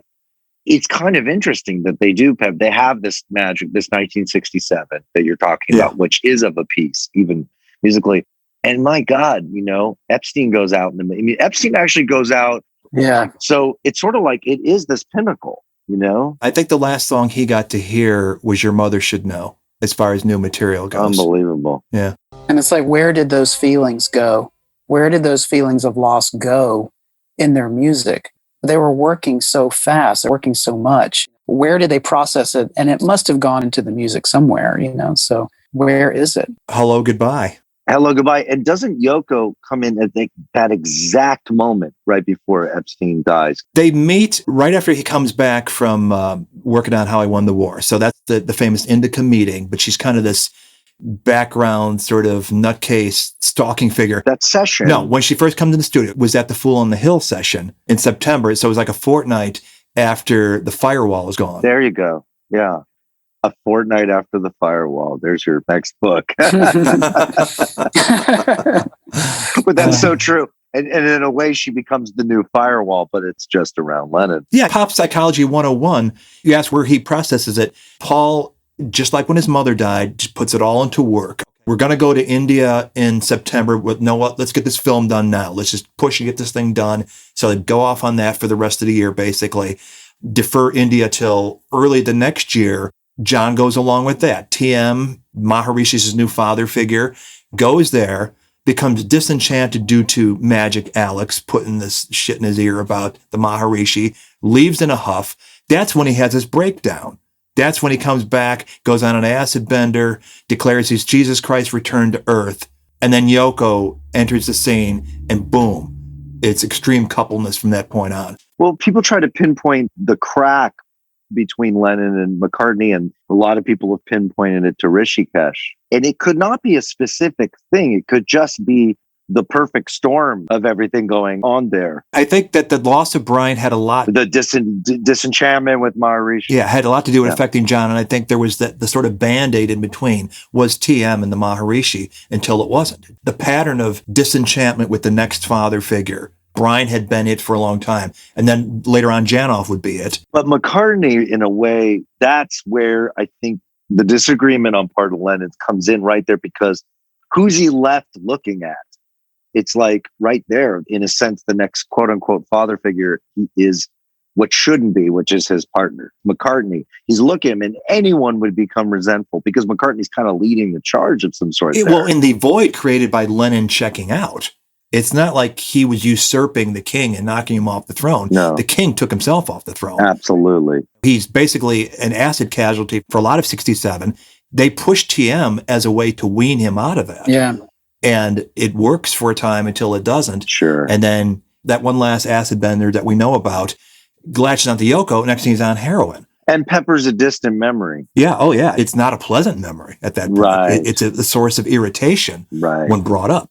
That is so true. Jesus. That is a big, rich area, the dynamic between John and Paul. If you get to it beyond analyzing lyrics, but to whatever extent there's any data to be mined from stuff that's out there, you need somebody with a deep knowledge of psychology and addiction issues to probably do it justice. But the story to be told there, it hasn't been told for sure. Just to bring it back to Pepper, I think that again is part of the magic of it, and maybe part of the deep love for the record, is that there is a lot of the relationship between John and Paul still intact in that record that we don't get after that, Absolutely. Yeah. I think there's a creative magic between them, although their individual voices are very strong. You're saying they're still kind of welded during that record. United in purpose. Yes. Yeah. And just like you see it in those photographs that I was looking back through from the sessions where you can see it,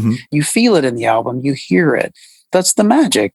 It's Day in the Life. It's John's emotional presence, that depth that you feel in that first verse of Day in a Life where it just stops you in your tracks. Yeah. You take that ride with him to Paul appearing in the middle. Not to dismiss Ringo and George, but they really were each other's safe space. They enabled each other the same way Paul was there when John was doing Julia and that kind of stuff. But that was much more welded and intertwined in Pepper.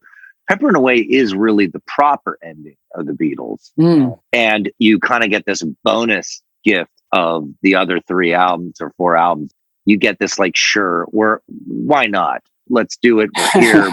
but George is already disenchanted and all this, and Ringo's, starting to, everyone's kind of getting into the craziness of the 60s. But if you end with Day in the Life, you could reliably, you know what I mean? You just be like, okay, fine, put a nail in it. Right. What's different is the individuality asserting itself, whereas before it was this 4-headed monster, single-mindedness that had carried the career to that point. I would say there's probably a little bit of erosion with that between Revolver and Pepper, because you have George then stepping back. Yeah. The lead guitarist is suddenly delegating his main job or writing his songs on keyboard that year. And, Ringo's learning how to play chess, and Paul leading the charge with John joined at the shoulder with him to create art. As he said, like a year before in More Popular Than Jesus interview, John goes, "Whatever I was meant to do, this isn't it." And what he was referring to is Beatlemania as usual to that point. So then he dabbles in filmmaking to see if that's what he's meant to do, decides that's not for him. Oh, we're going to do something conceptual in the studio that we don't have to play live. Yeah. Okay, I'm there. Sign me up. Yeah. And so Paul was ready, leading the charge. He's come up with a concept. And I don't know where that whole thing came from that George Martin talked about, that initially they were going to do some kind of musical statement on their childhoods in Liverpool. Is that something he extrapolated from Strawberry Fields and Penny Lane, or was that an actual concept in progress till they decided it wasn't for Pepper? I don't know. Probably that's probably the more likely scenario, is that vaguely that's what they would do until Paul had this was on a plane and looked at the salt and pepper, a salt and pepper shaker. But I think you just hit on something, which if there's a knock against Pepper, it's got to be not just the lack of George's personality there, but also even when he tried to have personality on the record, like they took those other songs off or only a Northern song. He's a bit diminished on that record, let's face it. Yeah, that is the big sort of kind of sadness about it, is that George isn't, but he's got some great guitar moments on the record. Yeah. And that magnum opus with Within and Without You, which even John praised. So intense, yeah. And just that in itself, I mean, that is just so intense and so big. Yeah. That's kind of, and is such an important presence on the album, Yeah. you know? It is interesting when you contrast Abbey Road and Let It Be. With Let It Be, they set the parameters. This is going to be an honest record, no overdubs, no cheating, none of your production bullshit, George Martin. It's going to be us playing live as a band. And so necessarily, it's a lot more hands-on group involvement. You've got a lot of the group harmonies again throughout that and throughout the Rooftop and all that stuff, in a way that Abbey Road, in the mind of at least Paul and George Martin, was a return to a Sgt. Pepper style record where there was a certain ambition to it and crafting the side 2 suite, and that you're going to let me produce again, right, boys? That George Martin dictated. And it is them, whether consciously or not, thinking this could be the end of the road, all sort of stepping up and being cooperative in a way that maybe they hadn't for a while. When I listen to it and then come to recognize that, you know what? Where there should be more group harmonies, there's not. There's a lot of Paul singing with himself, or Paul and George, not John. Yeah. And that to me makes me a little bit sad. It's like, you know, if we could have had all the voices of all 4 Beatles, or at least 3 of them, how much more cohesive and Beatley this might have been. But maybe that's just me being a nitpicky fan. It's just an interesting that was the decision made. And we know the bullshit story that Jeff Emmerich tells of John did all the vocals on Come Together, and Paul himself saying, I was too embarrassed to ask if I could sing a harmony, when we know from the stems, yes, you did. There it is. I knew, Rock Band wasn't going to come along, but I don't know. Oh, yeah. It's undeniably Paul, yeah. Paul will do some rewriting of history when given the chance. He does. He does. Half of it's age, I mean, these guys are so damn old now. I'm sorry, but we should just be grateful they're around and they can remember anything. But there was a point at which you did start to get diminishing returns with Paul. Well, it's job security for us. It is definitely. Yeah, right. Exactly. Pick over this stuff and dig deep and tell them how it was. Absolutely. I came across something on YouTube last week that was a CBS News program called 48 Hours. Right. And it was from 1990. Oh, yeah. They were following Paul around during the Flowers in the Dirt tour. It's a long segment, and there's a moment where the journalist sits with Paul, and there's a pretty in-depth interview, and he basically asks him to tell in a nutshell the story of the breakup. And Paul starts to talk about the tension in the White Album period, but then he kind of stops himself and he goes, well, actually during Pepper is really when things started to change a bit. Interesting. He says George just stopped showing up for the sessions. There you go. Which was kind of odd because nobody had ever just not shown up for the sessions. That is really interesting. The breakup, how did it happen? We'd been together like 10 years, and during the making of the White Album, things started to get a little bit edgy. In fact, during the making of Sgt. Pepper, George hadn't showed for most of the album, which was unusual, because we normally showed for our recording sessions. George hasn't been too interested in making that album. I think he was building a swimming pool. And it was just all a little bit like that. And of course, I was sort of thinking, thought, well, I won't say anything, but it's a bit dodgy. We went on to make the White Album, and things really did start to kind of disintegrate a little bit. And eventually, when Alan Klein came in, I think he was the final straw. He got a meeting with John and Yoko the night before we were due to have a big sort of State of the Nation meeting. And John and Yoko arrived the next day, and John issued a statement saying, all my affairs are now in the hands of Alan Klein. Everything I do must go through him. And we were due to sign a deal with Capitol Records, which was what we were all there for, this meeting. And Klein apparently had said to John, look, don't say anything. John had expressed his desire to leave the group.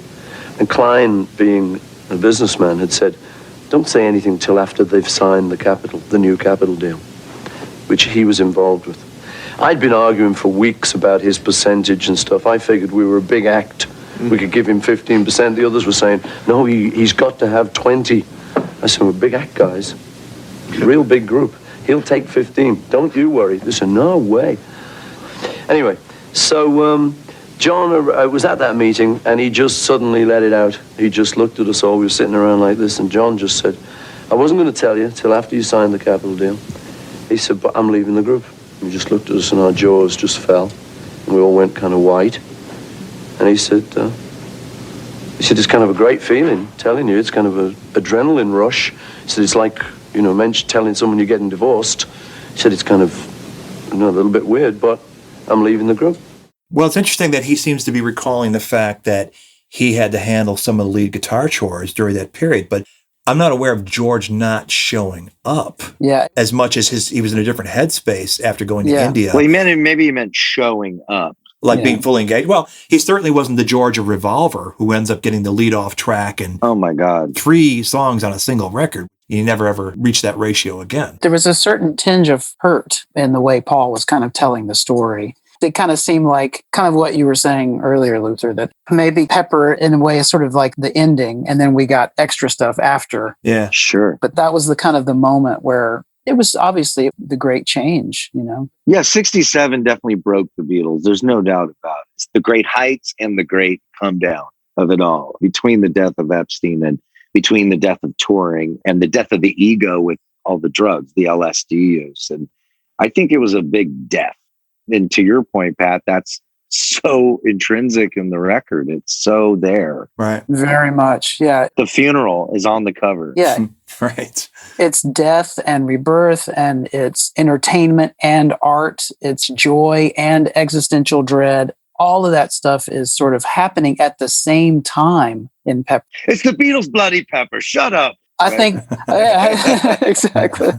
I could talk about it all day. Yeah. Yeah. And there's a reason, because again, there's so many reasons to appreciate it, especially from our perspective, which is we're both of a certain age and musicians. But I shared that with all my friends, and growing up in cut across generational lines. And I think this conversation is also about just gently reminding that the nuts and bolts of the thing were very sound. And there's a reason that it resonated. It's really strong stuff. Don't try to make it out to be this piffle. It's not. It's probably is what you think it is and what people say it is. It's all I'm trying to say. It's a masterpiece. It's the greatest album of 20. Yeah, it is. If you think of the 20, well, when people look back and there's history books about the 20th century, they're always going to bring it up. As a sociological event, as an event in art and what it influenced. Yeah. Yeah. One united an American audience, one united the world the moment it had dropped, the moment it happened. And you can't deny that or take that away from them. As far as lasting effect, there were some people said, well, what did it influence that was of lasting in terms of the direction music went? It seemed like a lot of where rock went was a reaction to Pepper, which was going into 68, stripping back, going back to basics, back to roots, as exemplified by the Band or Creedence. It wasn't like everybody was building on Pepper. Some people did their own little pretentious album-late statements. Yeah, to varying degrees, but... version of Sgt. Pepper. Yeah.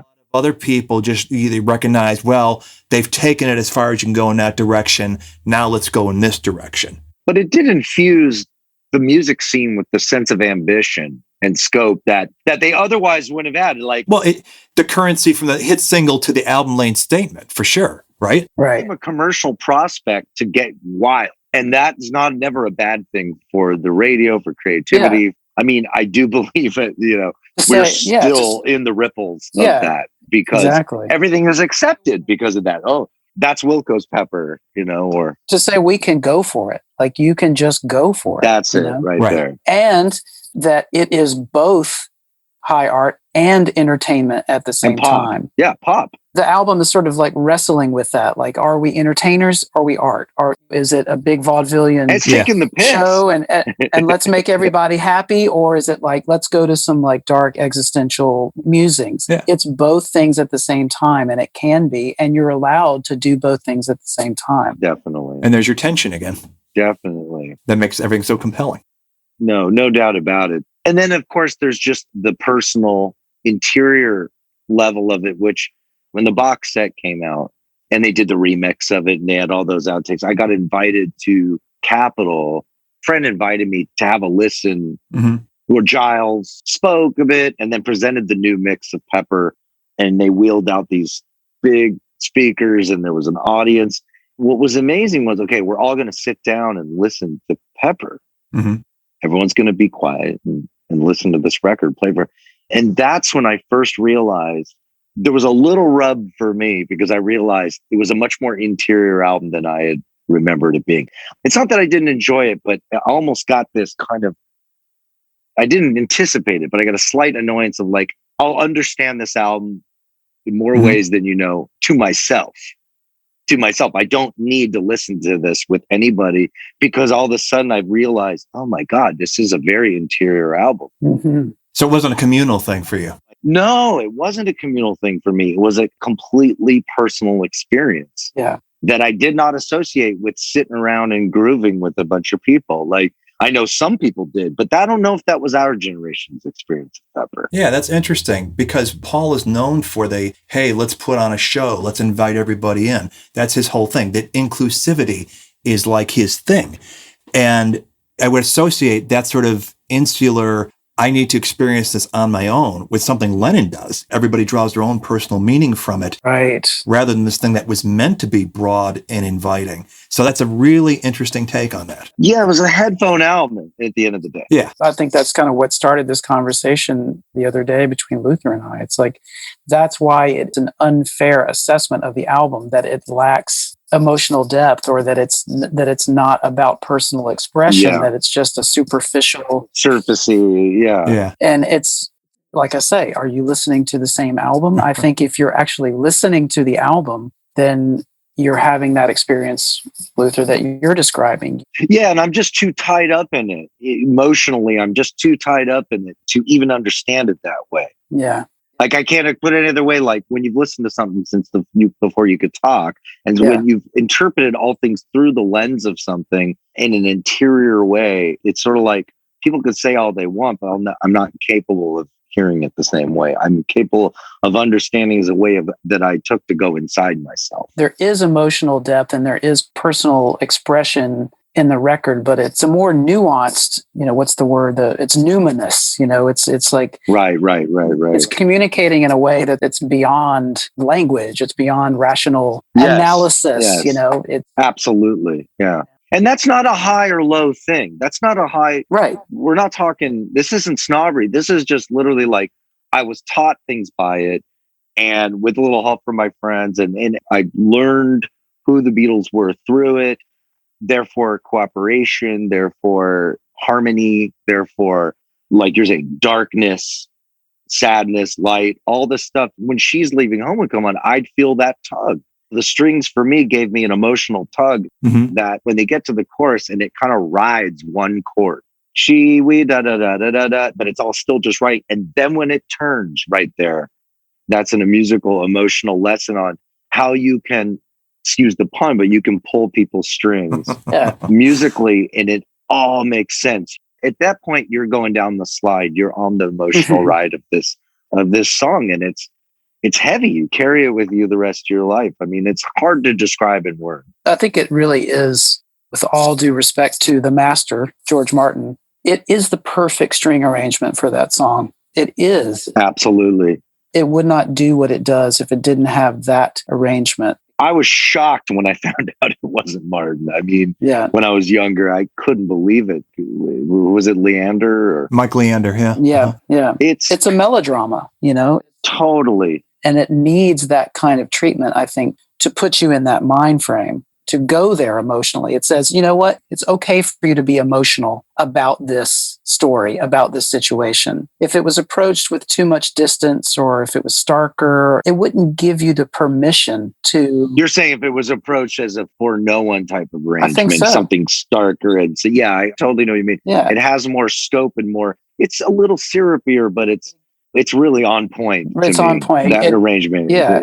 I think it gives you the permission to go there emotionally. And then Lennon being there with them, leaning over his shoulder musically, answering with that Greek chorus thing you're talking about, Robert. It's like, there's such a beauty of cooperation there. Yeah. It's like they're just showing by example the way humans can be. And I think I took that as a kid. I was like, okay, it can be like this. I'm so glad I got off on that foot as a person, knowing people could support each other like that. And that's what I get from Lennon McCartney. Just the fact that Lennon is there, and maybe Paul's baby, but he's leaning over his shoulder and saying, hey, listen to what my mate has to fucking say. Yeah. Yeah, you notice it's a beautiful thing. There's a few of those instances on side one where it's sort of this call and response thing. It can't get no worse, or yes, what do you see when you turn out the light?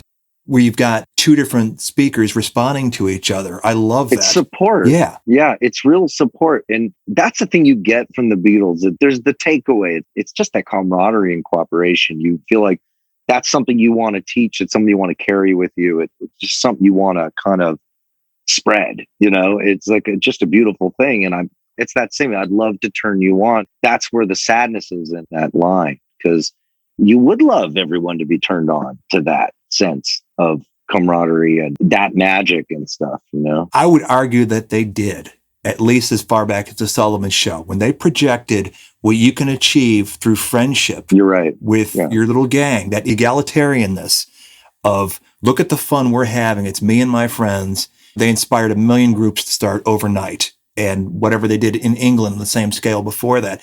I think that is a huge thing. I mean, arguably, Lonnie Donegan in kicking off Skiffle there, you don't need talent.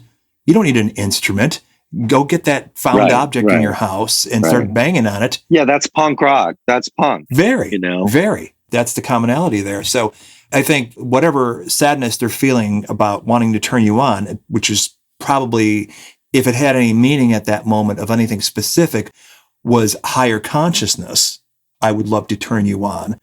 It might be impossible. It's too big a job for us. But luckily, here comes Sexy Sadie to spread the word. No, I think that's George, and maybe that's George Harrison's contribution. We've learned in retrospect, he's like a junior Lennon. I mean, there was a quality control there too, when it comes to the spiritual side of things. Yeah. And I think that's what's just so damn well-rounded about those guys. That's what continues to fascinate us, is it all fits together like some beautiful, these gears, of a beautiful clock or something. Everything enhances everything else. It really does. It makes it stronger. Yeah. And all we're saying is, give us a chance, man. Give Pepper a chance, man. Give Pep a chance. Give Pepper a chance. Pep a chance. Between the fact it was this major phenomenon that no one doesn't know about, all the way down to the most minute, glorious detail. How it moves people. The feeling you get from listening to that stuff and what it makes you, if somebody says the word Beatles or puts an image in front of you, it really is a secular religion. It just cuts across absolutely everything. And the way it makes you look at the world, the way it makes you interact with other people, it's such a powerful, powerful thing that I don't know if they ever realized the full depth of what they set in motion. Well, I think that's kind of what I was saying before. And certainly this period, I mean, their entire career and just them as artists and, their whole lives. But when you look at this period, this like 66, 67 period, and you just see what they achieved and what came out of that period, you just see these 4 young guys, these 4 young artists whose power of reception and power of transmission were just so intensely powerful at that moment, It's just magic. It's just magic. The fact that they were as open as they were to taking in influence and synthesizing it into something that was both deeply personal and obviously universal and lasting. Yeah. It's just nothing short of a miracle. No doubt about it. Yeah. Yeah. This feedback loop between artist and audience. Yeah. Yeah. Conduits, just conduits, It's interesting seeing how people interpret it. Like Pat and I have been doing music a long time. And then there's a whole way that you relate in music. The way that you opened up to music. Personally, I learned the chords when I started playing guitar was that, I don't know if it had to do with the series, but it was called The Complete Beatles, the books. Yeah, right. But the chords, it also says complete, I think, with EAT. Maybe I'm... Yeah, the little slipcase thing. Yeah, the slipcase thing. And that's how I learned my guitar chords. Because Me too. Same yeah, here. You too? Same. Okay. Same here. Cool. And I think the reason it worked was because it's a little different when someone just shows you guitar chords, like, oh, that's nice. It's a G. There's no context. With the Beatles, I knew all the songs, so I knew why they were going from G minor back to D major. I could start to get my head wrapped around it because it taught you the theory. It taught me the theory because I understood the songs already and what they were doing. You know, like I knew the material. So yeah, and now you had the roadmap. Now I had the roadmap at 14 when I learned, like even She's Leaving Home. That's what it reminds me of. When I think of that song, there was a guitar interpretation in those books of that song where you're in E and then you hit a certain open chord that's like a B. It's a weird one. To this day, I'll never forget when I heard that essentially going from E major to B minor is what it's essentially doing. Mm-hmm. I could understand that change and what it meant emotionally in that song by going, oh shit, that's what they're doing. You know, it's like I zeroed right in on it. There were a few things that I wanted to figure out, like that weird chord in I Want to Tell You, where it does that weird, because my grandmother was over at the house one day and perversely, I made her play that for me because she could play piano. And I was just like, not only do I want to know what this is, but I want to see what she thinks. And she got to it, sure enough. And I was just like, I didn't know if I was half like making her do something she wouldn't want to do, or I probably also put Black Sabbath sheet music in front of her too. But point being that when you can see it in action, see it in motion, you start relating to the Beatles in a different way as a musician. Musically, when you start getting inside of how they did that stuff and the craftsmanship of it, the craftsmanship, and then the poetry. You'd see the words there and how it goes with it. I couldn't really read music. I could just figure out the chords. That it's not just magic, it's also work. But the fact that the work and the magic exist at the exact same time is, again, that's the power. That's the power. And that's another reason I have a hard time with the criticisms that I constantly hear about Pepper. It's surface and it's this and that. It's like, okay, but do you understand how much work it took to get to the point of making Pepper and then to actually execute Pepper? This is the best we got in 1967. This is the pinnacle. After armloads of hits under our arms and the gold wire technology and EMI, you can't get any better. Sometimes I want people to understand the craftsmanship, and it's just not done with mirrors at all. Yeah. It's really for real. Tons of it. The end. All right. No. I could talk about this all day. There's just so much joy in listening back to this music, you know, and just continuing to participate in it, you know, it's just consistently rewarding. Oh, yeah. And if you're a record maker like myself, I mean, I produce records, I mix records, record making is such a central part of my life. You know, there's no way that you can enter into that process without thinking about not only Sgt. Pepper, but, you know, everything the Beatles did, but certainly Revolver and Pepper, you know, I mean, it's almost become a verb at this point. You know, it's like, are we going to Sgt. Pepper? Are we going to pepper this? Or, you know, are we, you know, it's like, it's an approach. It's a mindset. It's that mind, that mindset. Like, are we just going to go for it here and not worry about whether or not we can pull this off on stage? You know, that's almost become a verb, you know, peppering it, you know? And I have to think that the appreciation for what they did must be so profound for people like yourself, recognizing that what they created in comparison to what can be done now is like with one hand tied behind your back. The palette that they had, the limitations. And as we know, limitations will stir creativity because then you have to innovate. You have to do all these workarounds.